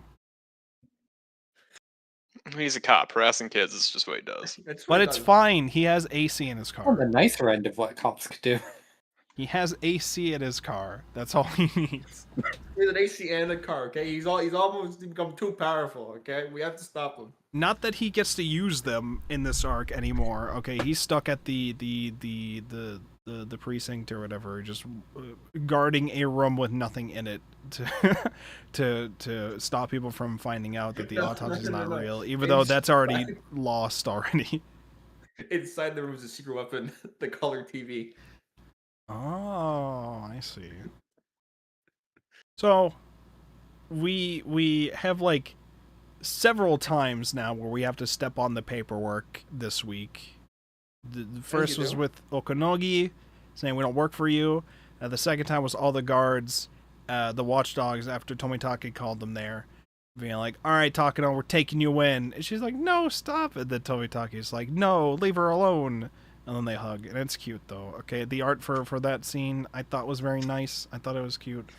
But then we wrapped up everything. We said a miracle has happened when the Higurashi cry. Yeah. Anyways, Anyways, we're going to the festival now because all of this happened without anybody else in the village knowing about it. So it's festival time. That explosion, that was just God. They wanted to set up a there's no delays, there's no waiting, there's no nothing, okay? Because nobody in town knows any of what happened. They were a little bit annoyed when the helicopter flew over. The fireworks people were a little bit confused when an extra one went off, but Rika just said, I wanted to know what it felt like to shoot it. So everything worked out, okay? Everything worked out, and they all got to have fun at the cotton drifting festival. They even got to do the like actual cotton drifting ceremony together in like a very, very nice couple of looking scenes. And then there's like more talks there about like it's washing away the sins, strive towards a world where all of that we can just help each other out, build a new world, and everything will be happy together. Miracles. We found the fragment where everybody can live happily ever after. But then the last time this happened... Do y'all think there was a fragment where Rika just decided to kill everybody herself, see what happens? It's probably happened. That's the Erica Ferre route. Oh, where Erica takes over. Okay, that makes sense. There's an Erica inside Elves. Don't let it come out. You didn't even meet Erica because you only watched the anime. You never even met Erica. Listen, Erica's a character. That might be for the best. Listen. Something. The one thing I kept thinking, though, as everything was sounding very happy, like everything's resolved now, I was thinking back to, was it the Atonement arc, where it's like everybody lived happily ever after, and then the next page is, why did you keep reading? Why did you keep turning the page? Everybody fucking died the next day. The whole village is dead the next day. And I was thinking back to that, and I'm thinking, like, we have a whole extra week, and everything seems resolved, and we have a whole extra week here, so... Should we not open up the dice killing arc? Will we be dooming them again to time loops if we open up this volume next week? Tell me we can end it here, and we'll come back next week with Death Note. Will we be the bad guys if we open this up? I don't know. Will the page turn? Yoshi's grow happier? All I know is that Rika is very, very, very, very, very happy that she could finally, like, live past June in this year. She's like, she's some of this was in bonus comics, but I picture it also being the case too. She's like so like excited, staring at the calendar, like, oh my god, I can't believe it. I'm able to like move on and like grow eventually. Holy shit! And then like there's month on the calendar. Yeah, and then like there's a bonus little after it says the end. There's like a little thing that's saying, you want to check out this fragment real quick? Check out this in the whole ocean of fragments. Here's the fragment where Takano, as a young kid, went on the train with their parents, and the train did not... The train sped up, but it didn't derail. Literally like nothing happens. Literally nothing, apparently. This is the good ending. But then also, the events of Higurashi also didn't happen. Give me a Higurashi fragment with nothing, okay? give me a fragment with nothing. But in that one too is us seeing a more grown up Rika. So we see a grown up Rika speaking with tiny little Takano, saying, "Do you want to live, or do you want to die?" It's quite a question to walk up to a child and ask. And she's like, huh? I wanna live, I think. because I want to get the kids meal flags. It's kind of important. I'm gonna go home now. All right. And Rika's just like, you won't regret this, right? You won't regret deciding to Manga live, will you? version of that scene does have the exact same energy as, hey guys, I know it's dinner time, but if I ever die, I just made this clock. That Keiichi scene is gonna live in my head. I think if I ever die, Mom, Dad, bury me with that clock in my room. I love that clock. Okay, bye. Whoa, hold up. Keiichi, what the fuck? Keiichi, what the fuck are you talking about? That's gonna live in my head, and the scene of Takano driving Keiichi back after he just murdered a man is also gonna live in my head. Where like Takano has clearly We also were not murdered a man. there. Like they both murdered people. It's like, all right. So by the way, I didn't drop you off tonight. It's like, what? We didn't Huh? see each other. What? What are you But talking we're about? talking right now. And all this is like right after we found out like his backstory of like he's a genius in a way, in air quotes. In a way, okay, in a way. Apparently, it was his ability to make sound effects. That's what we learned this week. So, Everything else is what's gonna happen next time? It's Lost in Chaos. That is Higurashi. Let The me scene I'm read. always gonna remember is What? you thinking of the advantage? This trash heap is my home. Oh my god. It's so good. Let me read a couple of Twitch messages we got here. Ruben said this a while ago, but I think I forgot to read it before we continued yapping.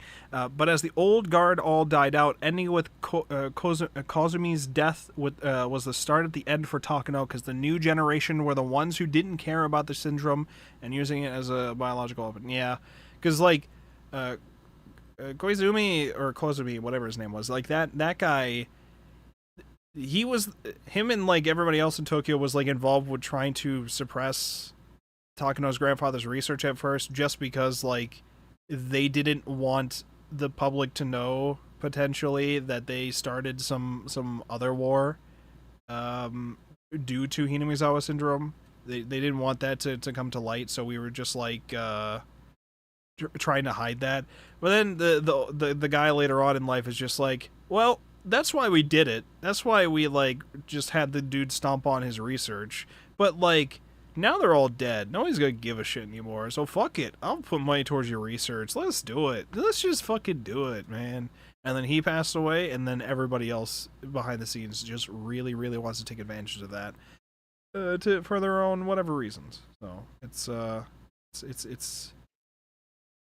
interesting stuff with that side of things, that we were just like, he was just throwing money on it to further that research. I still think it's very funny that we went through all this stuff for the research, and then they made it sound like, okay, Takano, you have to freak the fuck out about this and commit atrocities now before they suppress it.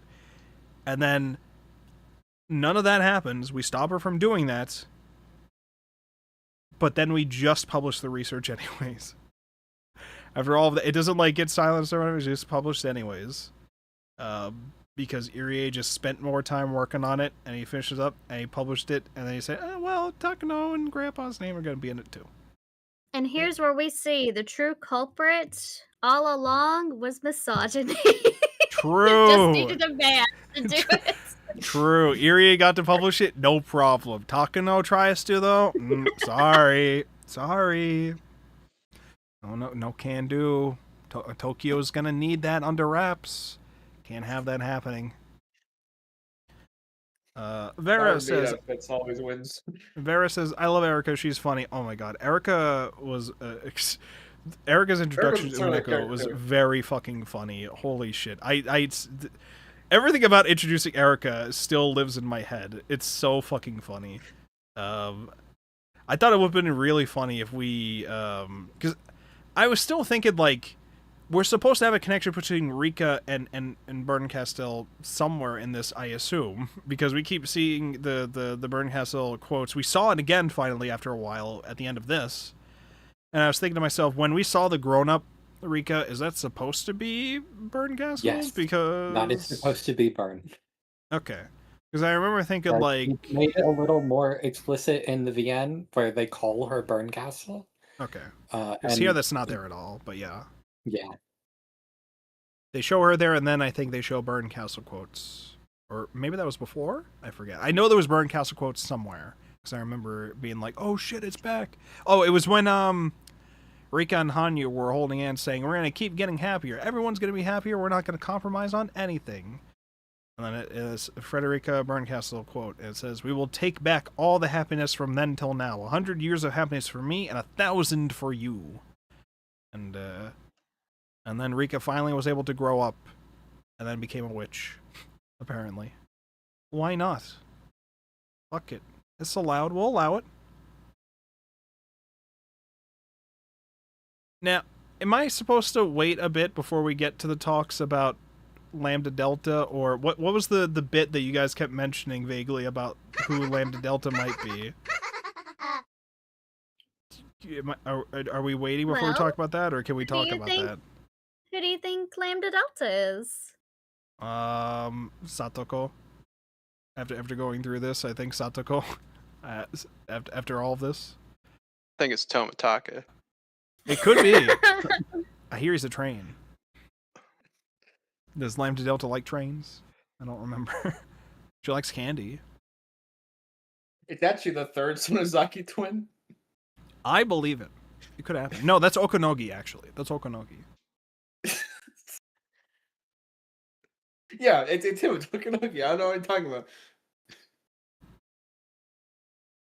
We're going to talk about Super Shooter, Tomitaka. Oh, we mentioned it a bit, but it was just like they were on the road and like he was locking the fuck in on shooting, and then they got the call as they were like, we're under sniper fire and this dude is like very good at fucking shooting us while we're driving. What do we do? And Okonogi's just like, nah, you can stop. It's over.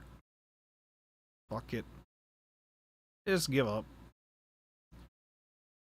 Other message, Ruben, my interpretation of that final after scene of Rika with Child Takano. What if that was Burn Castle? Oh, that's what we just talked about. Yeah, absolutely. There you go. Because, I mean, it's pretty in character for her. She always constantly plays with the game board to see something new to quench her boredom. So it's just like Rika has realized, I'm finally done with the time loop stuff. Now I just start fucking with fragments for funsies. I could just do that. I could just peek at fragments now for the heck of it. I've just learned how to do this now, and maybe we learn more about that in the dice killing arc for all I know. It kept making it sound like this is like the end of the end of the end. Is the vibe that it felt like. It felt like this is like the ultimate conclusion of Higurashi. But there is another conclusion arc thing that we have to read next week. So I know it. We're not done yet. But opening up this volume, maybe dooming these people again. So sweet. I love dooming people. And So enter with caution. Okay.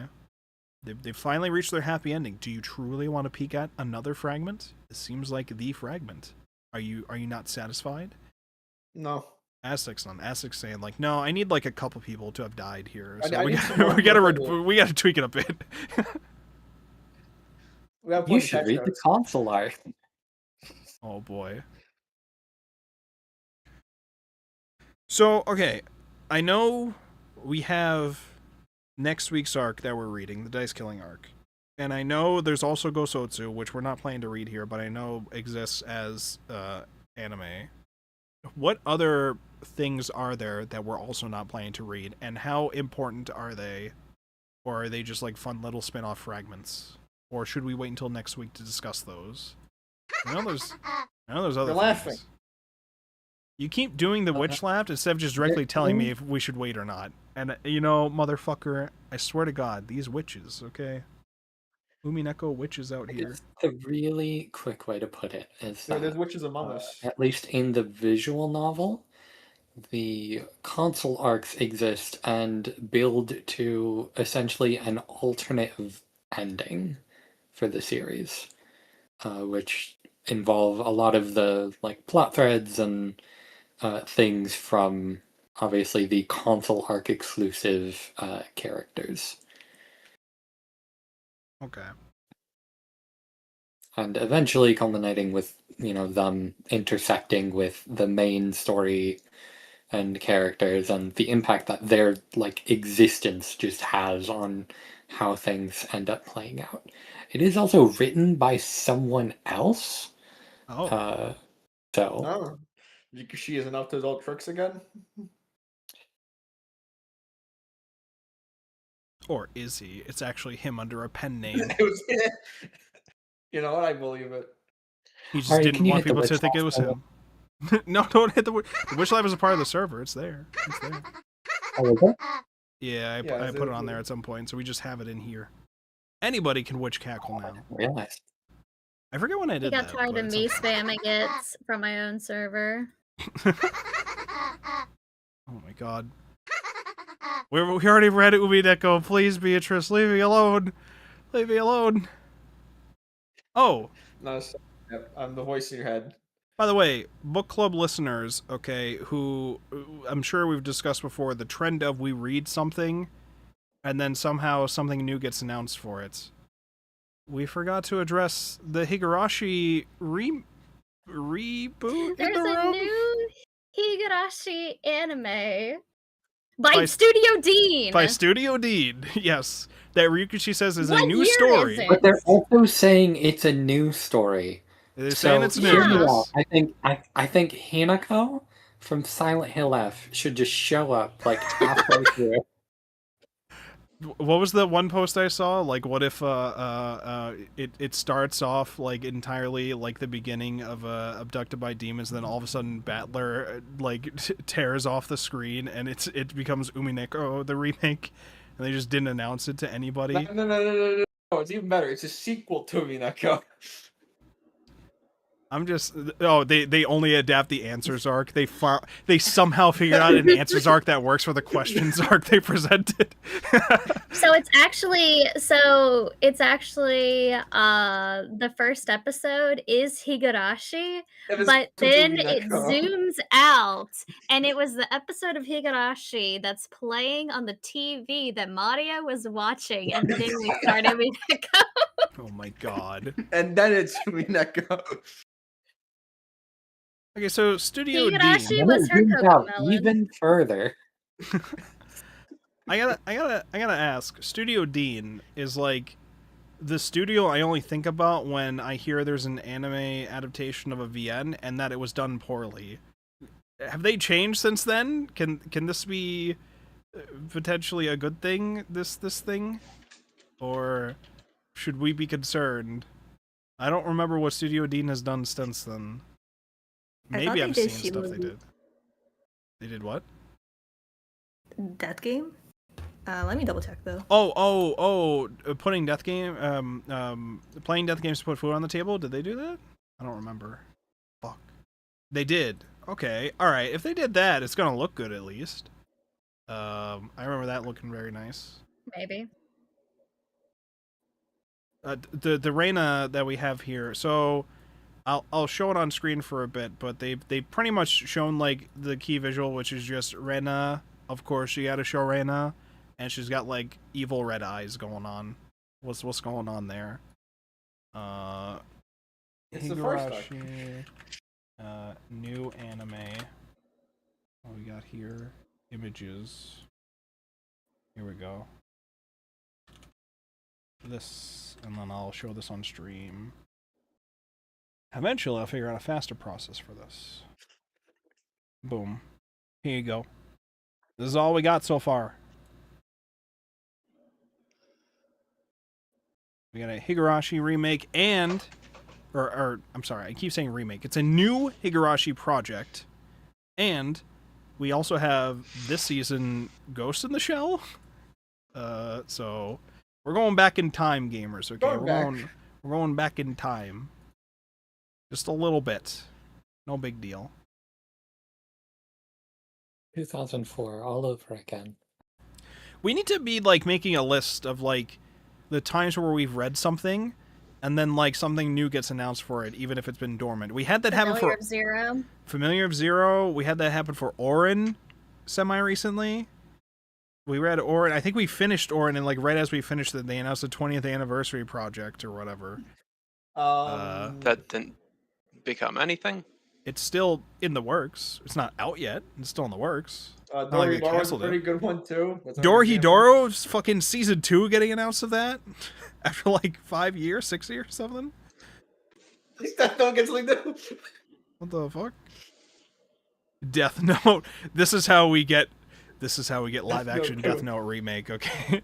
This is how we. By the way, live action Death Note, if you haven't seen it, tries to like sequel bait at the very end or like in the post credit stuff. Maybe us reading that is what brings the live action Death Note sequel that nobody wanted.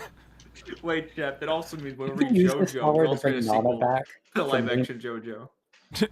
We have to read Nana so that they could continue working on that. Oh, I see. Please. I'm dying.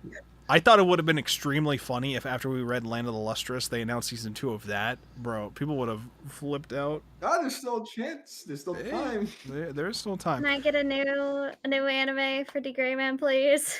Please. Oh my god.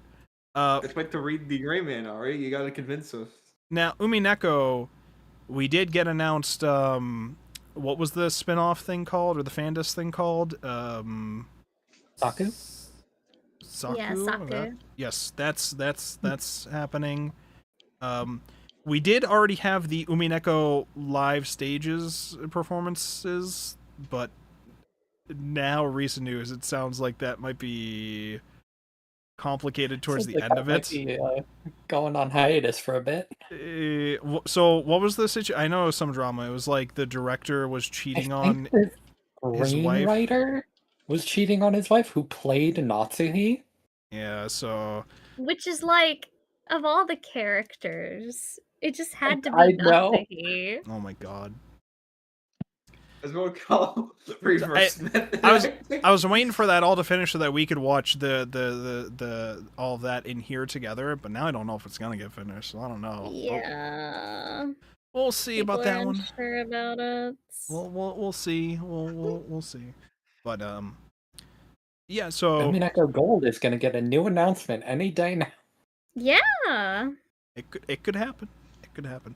But yeah, so Higurashi did in fact get a new thing announced, so that gets added to the list of miracles that we made happen. Okay, we learned all about miracles this week, and we made one happen. Okay, that's what we do. That's what we do. Vera says, "I don't think Dina's made anything that consistently looks nice. Still worry. Okay, well, I did like Death Games Put Food on the Table, but I haven't checked out any of their other stuff since then. I don't think. So maybe not." Ruben has sent a couple of things.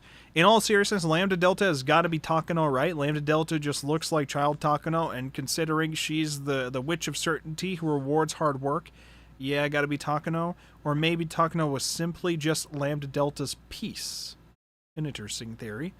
And then, no, what if this new anime was Higurashi? We pull back to see it's Higurashi on the TV watched by Maria. Oh, okay. Then it pulls back again, and it's character from Syconia watching Umineko. And they say, man, this anime sucks.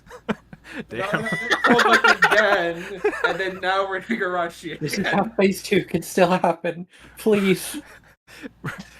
I would find that to be extremely funny if Syconia Phase 2 is just not happening, but instead we're just fully writing it for anime or whatever. Just out of nowhere, we're dropping that out of nowhere.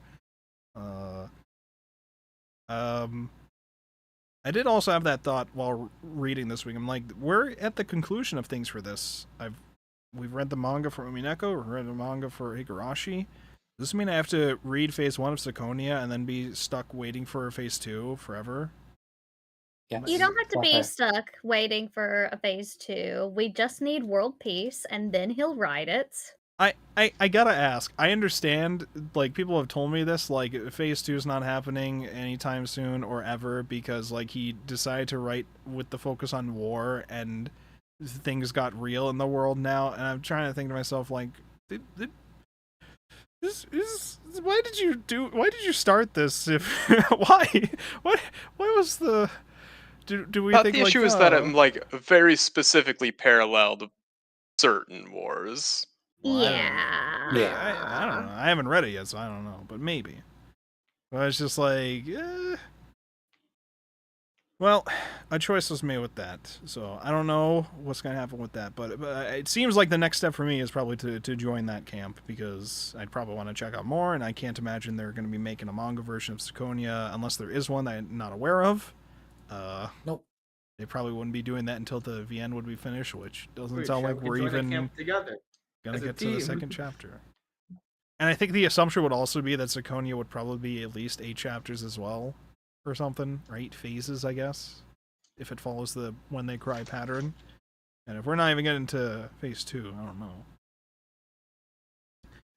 Vera says, maybe hopefully they'll put more effort into Higurashi, but most of their stuff is slideshow tier. Okay. All I know is this is like a pretty big thing that there's a lot of fans for. But then again, that didn't stop them from fucking up Umineko. Maybe Umineko wasn't as popular then. I'd imagine it was, though. It baffles me how badly they fucked up the Umineko adaptation. It just baffles me. Now, okay, Umineko adaptation, or not Umineko, Higurashi. The Higurashi adaptation, is that one bad? Or does it at least get to the answers? It's better than Umineko. It actually concludes, right? It's very bad, Oh, okay, all right. but it is like well loved. For like Well, for like adaptation reasons, or like for they kept out content reasons, or what's For like adaptation reasons. okay. Ruben says, imagine a country's government intention for world peace was to force Ryukishi to continue Sakonia. Imagine. It would work. What are these gifs I'm seeing in the Discord chat here? What don't is worry, it's why is- soccer. Okay, you're why playing is- soccer. why is the man sliding down the hill like that? Is he wearing Heelys? What's Is he laying you got me? I'm getting the Blue Lock gift. We're playing Blue Lock. Is Blue Lock? Have you ever joined book club with your life on the line? Is Blue Lock done? We can't read Blue Why Lock. does That's the not done. animation look like that? Hey, the Blue Lock is real. Okay. Oh, he's sliding down the hill because slideshow tier. I see. It took a bit to It's one connect of the there. jokes, Chef. None of you listening can see this, but it's in the Discord. If you go to discord.com. Anyways, I'm gonna ignore all that shit. We're gonna go back to wrapping up the discussions about this week's stuff. So, was there anything else that we had to bring up for the events? I think we pretty much covered most of the core events that happened, unless I missed something. Was there any points of a discussion that we wanted to discuss about this still, or things that people wanted to bring up to discuss before we try? I think So Anne, did you want to say who Lambda Delta is? oh, It's one of the jokes. No. Ari, what's your All right, answer? we'll leave it at that. What What? do you mean we're leaving it at that? You can't. Okay, is this something we're gonna discuss next week, or are you just fucking with us? Like, what is this? You like? I'm gonna be real.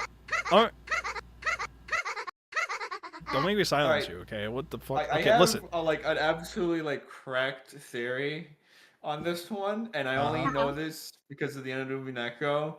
But remember Lambda Delta mentioning something about being a teacher, Okay. which means It's What? CL. It's CL. Oh, no. Chie is her name. Her name Ciel's the is Chie. Tsukihime love Totally interest. original character. All right, this definitely isn't CL. Don't worry. Definitely not. Yeah, I think Lambda Delta is CL from Tsukihime, yeah. I believe it. Fuck Yeah, it. you remember how she really loves curry? Oh. You know, all the biblical references. She had the knives and the church tattoos. Oh, of course, of course. big fan of Jesus. All right, Shadow. What's your theory? What's your game theory?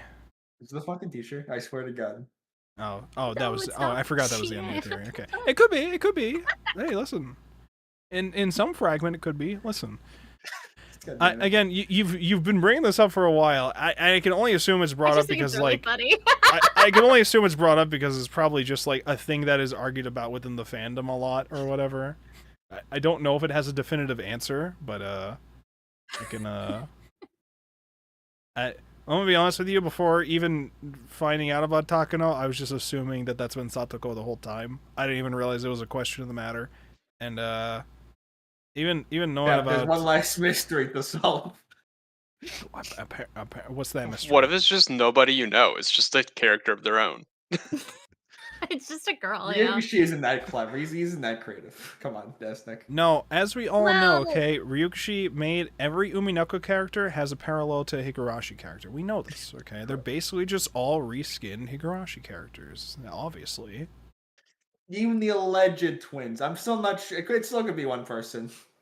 Hey, listen, not rolling they had fucking Shannon Cannon over there too, but then like they also had Jessica. Jessica looked more like a yellow version of Shion Mion, so I don't know. There's layers, much like an onion. Okay, other thoughts of discussion that we wanted to bring up. Okay, so here's what we're going to do next, because we've now finished the festival accompanying arc. We're going to go through and get people's opinions on the arc in general, since it is the longest of the arcs, especially. So, we'll start from the top. Arimio, how did you feel about this adaptation of the festival accompanying arc? I like it. My favorite arc is still the prior one. But Is it the murder? the art in this one was really just a letdown. I don't want to spend too much more time talking about that, but that was really a disappointing part of all of this, that the climax is such rushed art. The artist can clearly do some good work when they are given the time to, but this was clearly under such strenuous deadlines that they were just unable to redraw where needed. I wonder how many editors they even had to help them with drawing like backgrounds and edits and stuff to the art, because typically they have, you know, not just them drawing the art. So yeah, I liked it. Okay. Aztec, what did you think of the festival accompanying arc?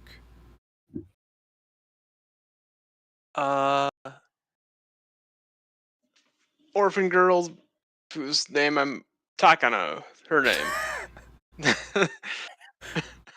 Oh yeah, that girl. Yeah, that's nobody. She didn't mean much. Yeah. What did you think about her? I remember names as needed. Okay, listen. That's fair. That's fair. Apparently not. Hey, she went by like 3 different names. That's fine. Anyway, learning her background was like interesting, but it didn't really make me care about her, to be honest. Same with Irie. That's fair. It's like, okay, you had a fucked up childhood, and it made you a little crazy. And yeah, I don't know. I wasn't a big fan of this one, to be honest. The resolution was nice, like once it got serious again, but all the fucking Looney Tunes bullshit they were pulling for the last 2 volumes. Well, you didn't like the Mountain of Traps? No, I can't say I did. Coward. All right. Anything else? No, that's about it. It wasn't great. Okay, that's fair. You're allowed. Rika Chama Fan Club President, what did you think of the festival accompanying arc? Yeah, I would definitely agree that this is not one of my topics, and same with Arimia that the Massacre arc is my favorite one. But honestly, I feel like the adaptation was just kind of weak, so yeah. So I've read a couple of the Higurashi VNs, but I only read the ones for the chapters that I particularly liked. So it was Tsumi Horoboshi, Minagoroshi, and this one. So I do remember having a really good impression of this arc. And I felt like the stakes felt higher and the funny parts felt funnier in the VN. And even the Dean annotation kind of did it better. So I'm like kind of not sure why it just didn't really land in the manga. The power of friendship. Like it didn't feel very powerful in the manga for some reason. Hard to say. Yeah. It can be hard to tell with some of this stuff. I'll probably get a better sense as well of the comparison between the anime version of this once we watch that. So that'll be interesting. I've only watched the first season of the anime adaptation, I think. So it'll be interesting. Thank you for that. Shadow Triss, what did you think of Higurashi, the festival accompanying arc? That was fine. I did find it pretty funny. But then again, I find most things funny. That is true. Unfortunately. Hey, it's a comedy, okay? Sometimes. It was a comedy quite often this week, actually. Maybe a little too much. Maybe Rikishi a little too much fun. We like fun around here, okay? Just a little fun in our miracles. I think it's allowed. Anything else? Anything else, Shadow? Save boss. No. All right, thank you so much. Wait, for hold that. on. There's this panel that wasn't mentioned. I'm like, God damn it, Rikishi, he's at it again. Oh yeah. Time. Oh yeah, I forgot to mention that bit. Freaking in the afterward We don't have thing to. concluding and the afterward concluding everything. Well, I just wanted to talk about the conclusion thing for everybody in general. Okay, the conclusion thing was like Irie gets to publish the paper. Freaking Tomitake has Takano in the Irie Institute somewhere. He still visits like once a year or something like that. But you know, he's there. He's hanging out. And he's still taking care of her. Oishi hangs out at the mahjong parlor with the Akane Sonozaki now. Kasai and Shion are just chilling together still. Kasai, I guess, has war stories that he can share on occasion, and Shion just keeps trying to be like, "Hey, you should be scary again. Be scary again. Come on." And he keeps acting like I don't know. The after school club people, the you know the whole gang there, Keiichi and all them, they're still playing their games. Mion, because she's the oldest, she gets to go to higher education first, and so we've given the club president role over to Keiichi, or are planning to at least once she moves out or whatever. We get to see Rika do the cotton drifting ritual. They do the cotton drifting festival stuff. At some point in all this that I can't see immediately, Akasaka meets with their wife and daughter. Oh, the wife and daughter showed up to Hinamizawa as like a prank or something. Like pretended like they just accidentally bumped into him there. And then they got to enjoy the festival together, but then Rika showed up and called him daddy, and it was a very confusing set of circumstances where the wife is just like, is this a love child? What the fuck is going on here? What did you do? And he's like, no, I can explain, and I'm just here like, how do you explain that? How do you explain this? So It all started 4 years ago. I did think that it was nice for Akasaka to be with the wife again for this. I thought that was a nice touch, because it really did felt like we resolved things and then we just like moved on for some of these characters. And I was like, well, what about Akasaka? Akasaka was supposed to be like an important fucking dude that we pulled in across time to help out with this shit. What happened with him? It's just like, oh, his wife and kid just showed up to the festival too. They said hi. It's like, oh, okay, sweet. Yeah, that bit happened at the end of that. Anything else, Shadow? No, I'm good. Okay, cool. Thrice Demoned Away, what did you think of the festival accompanying arc? So I agree about the art. There was a not insignificant amount of jank some of the time. The overall like story and everything, I thought it was I liked it. I liked that they got to have a happy ending, even if it was like pretty cheesy in a lot of ways. Like, if everyone believes, if we all just do friendship hard enough. But I guess when they've all been kind of these weirdly skilled at warfare characters the whole time, so I guess I guess it Highly tracks skilled. that they, yeah. But yeah, I liked it. It was neat. Hell yeah. It's nice for them to have some happiness every once in a while. On occasion. Just a little happiness. Yeah, As a treat. Mhm. exactly. All right. Well, thank you for that. Next up, me. I think I shared most of my thoughts earlier, but I'll quickly reiterate them again. I did very much enjoy the Takano backstory stuff we had going on here. I liked our focus on Takano for a lot of this to conclude things.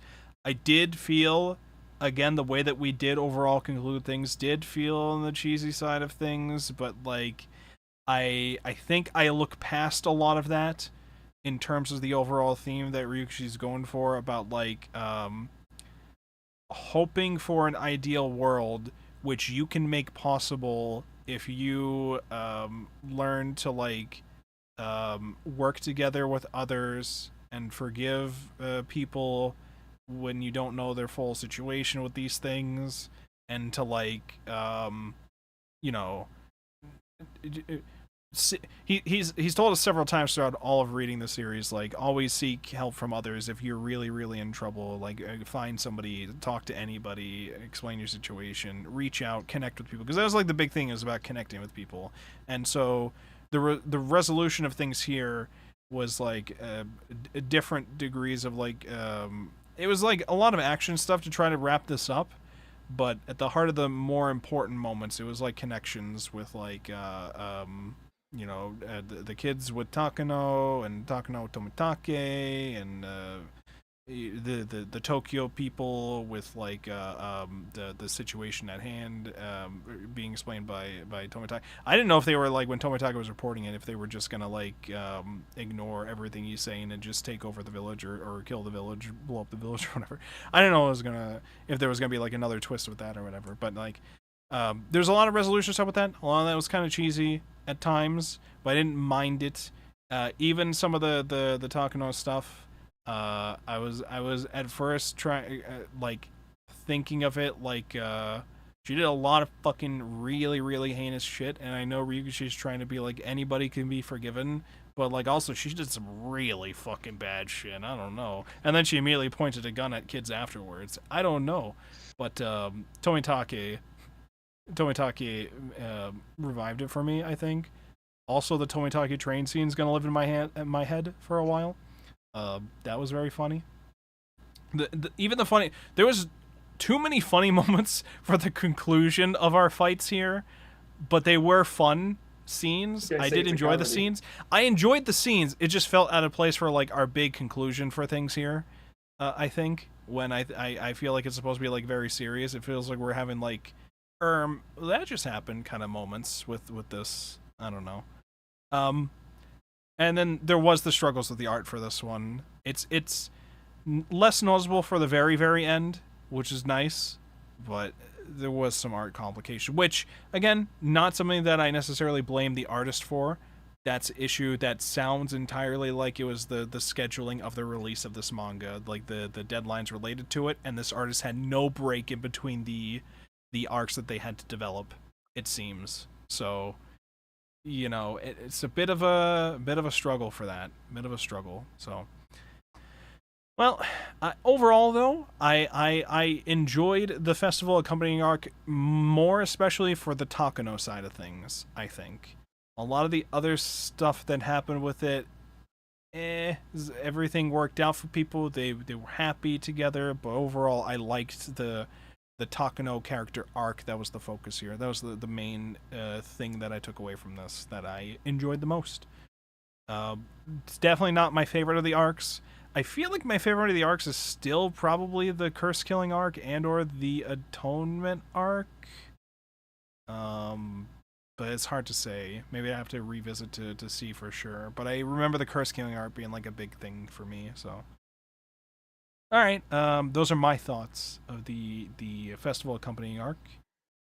Women Apologist, what did you think of the festival accompanying arc, this adaptation of it? Because I know you've read the VN version, so what'd you think? I think I have to basically just second what Shino said, which is that this is like fine, but the VN version feels like it just worked so much better, and she said the anime version worked better as well, and I can't comment on that because I quit the anime like 5 episodes in. But yeah, it I don't know. It's weirdly like frustrating for the adaptation to feel like it stumbles so hard right at the end, Yeah. where a lot of the other stuff is like there are things I can like criticize and nitpick with all of the others, but broadly speaking, I'm like, yeah, that's a pretty good adaptation. You did a good job. Right. And then this one, there's a lot of stuff that just doesn't quite land the way that it did the first time. And I don't think that's just down to like re-experiencing it. Although maybe it could be, I don't know. It just doesn't quite work the way that I wanted it to, which is disappointing, but you know, the rest of it is still there and still good. So All right. Well, thank you so much for that. And that's the thoughts that we had for that. I next bit that I usually do is read the afterwards. Let's see what we have here for this. Oh, here we go. Here's the afterword for Volume 7. About the Festival Accompanying arc, somebody has to be the villain? Question mark. Hello, I'm Ryukishi07. How did you like this volume of the Festival Accompanying arc? Takano, Woman of Mystery. In this story, we are getting close to the heart of her feelings. Takano is one of the few adult women in the Higurashi series. To prove the validity of her and her grandfather's work, she tries to take hold of Rika and all of Hinamizawa. Of course, to Rika and her friends, Takano's actions are terrible. She is a contemptible enemy, and because Takano has taken on the role of the villain, the story approaches its conclusion. Is it true that a story doesn't end unless someone is the villain? Will the story never be resolved unless someone is made out to be the enemy? If there's no conflict, then no one is the enemy. It may be very difficult to find such a fragment, but you have come this far into the world of Higurashi. You can do it. Would you please look out for that fragment for me? You are capable of taking the witch's step. What did he mean by this? He says, I recommend it. I hope to meet you again in the next volume, the climax of this story. We just gotta take a witch's step towards it. It's fine. So the artist had an afterword here too, and it was the art that we include here is Rika Battler with Rena Cannon? Hold on. And I'll show this. No, Rena is Kanon, and Rika is Burn. Oh, Rika's in a Battler outfit is what I mean. Huh. That's a Battler outfit. Huh? That's Keiichi. Heiichi in the Battler outfit. Oh, I'm stupid. Okay, in front of Rika as Burn.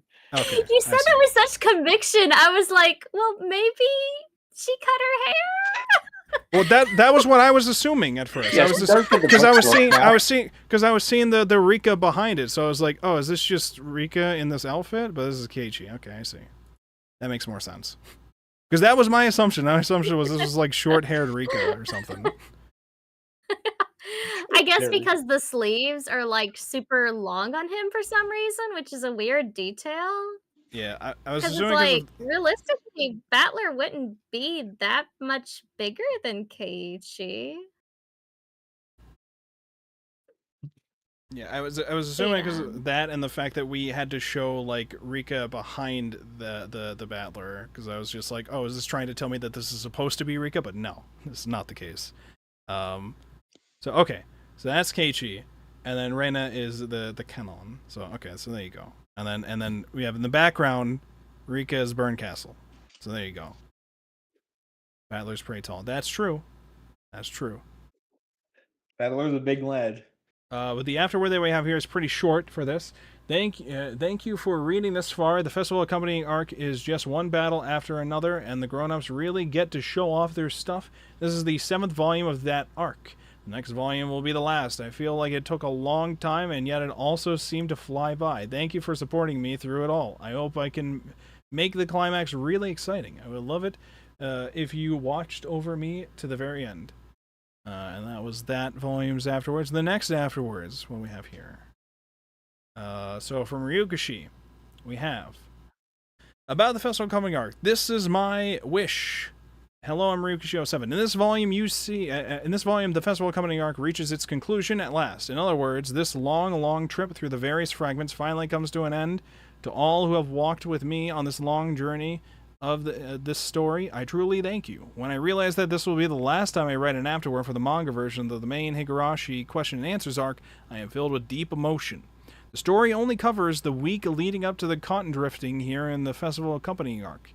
It is a very busy week for our heroes, and truly their final week for Rika and her friends, and for you... wait, hold on.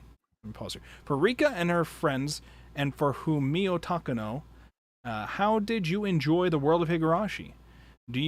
As you know, Rika and Hanyu, in addition to the club members and everyone else in Himizawa, though they didn't know it, have repeated this world again and again. It was a vicious, cruel, and completely outrageous world, but for those of us living now, maybe in exchange for... did I just lose it? Here we go. There it is. Maybe in exchange for not constantly repeating our world, we're being tested to see how we will live our one lifetime. Keiichi and his friends failed again and again through countless worlds, and then in the festival accompanying arc, they finally reached a conclusion that could be called the right one, in quotes. But I hope that you, who have seen the many worlds, will never forget the tragedy and regret that they endured again and again. And I hope that you, living right now, will never forget the everyday miracles of living a normal life, of laughing, eating, falling in love. That is my wish. Now then, Rika and Hanyu have reached the end of June 1983 for the first time, and their long journey has reached one conclusion. But the world of Higurashi, when they cry, has just a little bit further to go in the dice-killing arc. I hope you will stay with me just a little longer, too. He said, listen, guys, we're not done yet. We're not done yet, despite it all. And then the final word from the artist, from Karin Suzuragi. It says, the manga version of the festival accompanying arc has reached its end. The journey through all 8 volumes felt both long and short. It was over in a flash. I wouldn't have been able to run this far if not for all your support. Thank you so much for watching over me. Up until now, I have lived my life alongside Higurashi. The abducted by demons arc was terrifying. Rena's transformations were so scary. I read it with my hands up, with my hand up poised to cover the screen. The cotton drifting arc was filled with such constant, where did that go? Filled with such constant terror that, as expected, I read on with my hand up to the screen. The curse-killing arc kept surprising me, but I charged through it. The action scenes in the time-killing arc had me at the edge of my seat, wondering anxiously if Akasaka would make it through alive. The eye-opening arc was so fascinating as it exposed the tricks and turns underlying the plot. I couldn't tear my eyes away. The atonement arc made my heart leap as it alternated between oncoming terror and relief. The Massacre arc brought me to tears with its theme of the power of unity and its unbearable reality, and I lost all track of time playing the festival accompanying arc, with its power of optimism, collection of miracles, and exhilarating battles. I remember being completely absorbed reading about the painful and powerful process through which Mio Takano built up her indomitable will. I am so happy to have been given the opportunity to turn parts of all that into a manga. Still, Rena's transformed face really was horrific, and for a while I couldn't even look at the official message boards because of it. And now I'm overcome with urges to see it, to draw it, to seek it out. I'm so fickle, there was a time when I couldn't handle horror, but thanks to Higurashi, I think I've built up a resistance to it. It also taught me a lot about moe, cat ears, knee socks, the absolute territory, maid-san paradise. I think the Angel More design is excellent. Thank you for letting me draw so much. It's got a nice little art of the Swanzaki sisters and the Angel Mort outfit, and then Satoko seeing Satoshi again. And it looks very happy. I'll show that on stream. But that was that for those. Oh, they did technically write more on the next page, but I think it was also just more. I didn't know if this was like supposed to be thanks in like other volumes, because it seemed like there was like several more afterwards. I'm not gonna read all of them. It sounded like that was basically like the main thing.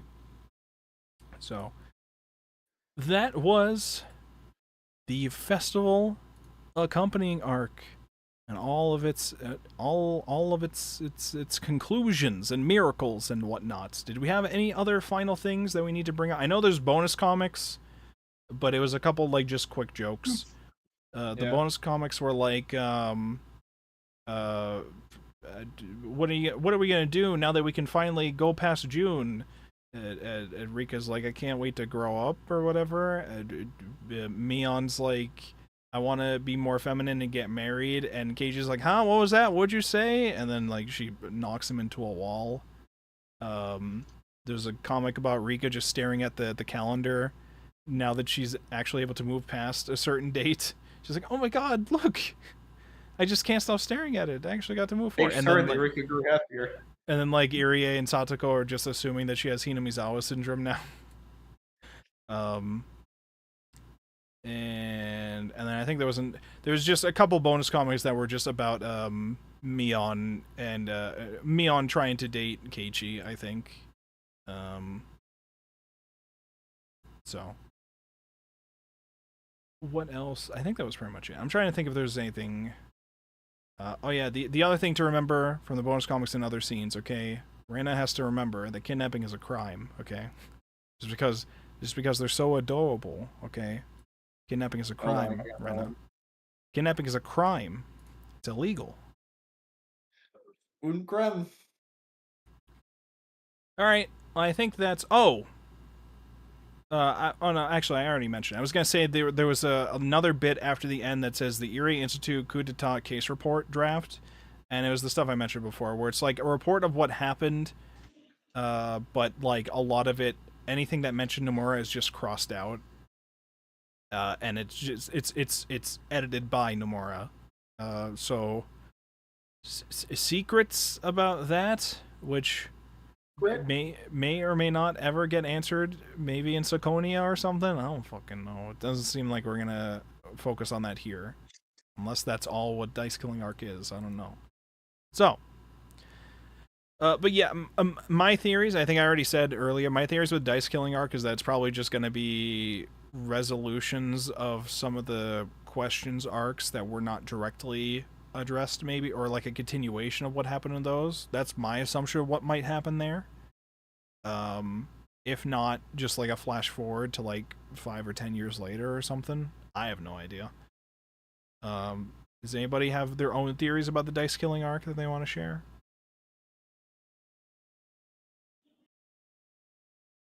Okay, cool. We're just gonna go into it. We'll see how it goes with that. You never know what's gonna happen with the Dice Killing arc. Again, I still worry we're going to open this and it's going to say, why did you keep reading? Everybody was happy. Why did you do that? Now everybody's going to be miserable. And then I'm going to be like, oh, fuck, not again. We'll see. We'll see how it goes. But for now, we finished the festival accompanying arc. Everybody is happily ever after. Everybody survives. Everybody gets to move on in their life. And we will all find a miracle together with our friends when the Higurashi cry. That's what we saw. And the main things that we've learned, okay, seek help from your friends. Ask your parents if you need help with something. Ryukashi talks of this all the time. Nobody has to be a villain. You don't have to shoot 12-year-olds. You don't have to do these things. You don't have to massacre entire villages to make your grandpa Jesus. We've learned so much in such a short time. And it's all thanks to Ryukashi. Also, Tomitaka is a train. We learned about that too. That was important. Integral part of the story. And Keiichi really loves his clock. Don't mess with his clock. Okay, anything else? Okay. Okay, cool. So that's all we got here for this week. That's the end of the Festival Accompanying arc. Next week, we'll be back with the Dice Killing arc. It's only 1 volume, and you know what that means here at Book Club. The tradition that we usually have when we have an odd number of volumes, that means we're going to have one half be the discussion and the conclusion of the series, and then the other half will be a quiz. That's right. Except this time, I won't be hosting the quiz. Our women apologists that we have here will be doing their best to set it up and host it. So it'll be very interesting to see how that goes. I am excited to be able to participate in a book club quiz for the first time myself. All right, guys, we need to make sure Chap gets last place. What the fuck? I was just thinking to myself, it's gonna be awkward if I win. I'm gonna get to give myself the little badge that says that I'm the knower. I know Certified all knower the things. thing? Well, technically, yours has kind of been hidden by the fact that you're just a mod in the Discord now, so now even that doesn't show. But roll. It's a secret flex, okay? A very secret flex. But you got it technically. Well, we'll see how it goes. I'm excited to participate, and make sure you study for the quiz. It's going to be important. All right. So that's all we have here for this week. As usual, for those of you listening, you can follow all these things. We stream this live every Thursday at 9 o'clock Eastern Time over on youtube.wolfborg.com and twitch.wolfborg.com at the same time. We also upload the episodes onto Spotify later without the pre-show yaps. So those will be up there whenever I get the chance to cut up the end of a bit and put that up there. I think I recently uploaded all of the other episodes for Higurashi up onto there. So we have all of Ouran High School up there, all of Higurashi up there, and I'm working on the backlog of the previous series that we worked to get those up there as well. So if you like checking those out on there, those are there. If you want to check those out, and if you want to become if you want to become a part of Book Club, either yapping with us just in the text chats and following the reading every week, or if you want to join the live discussions, you could join discord.wolfborg.com, grab yourself the Anime Book Club roll. We are currently about to reach the end of Higurashi, and the next planned series that we're going to be reading afterwards is Death Note.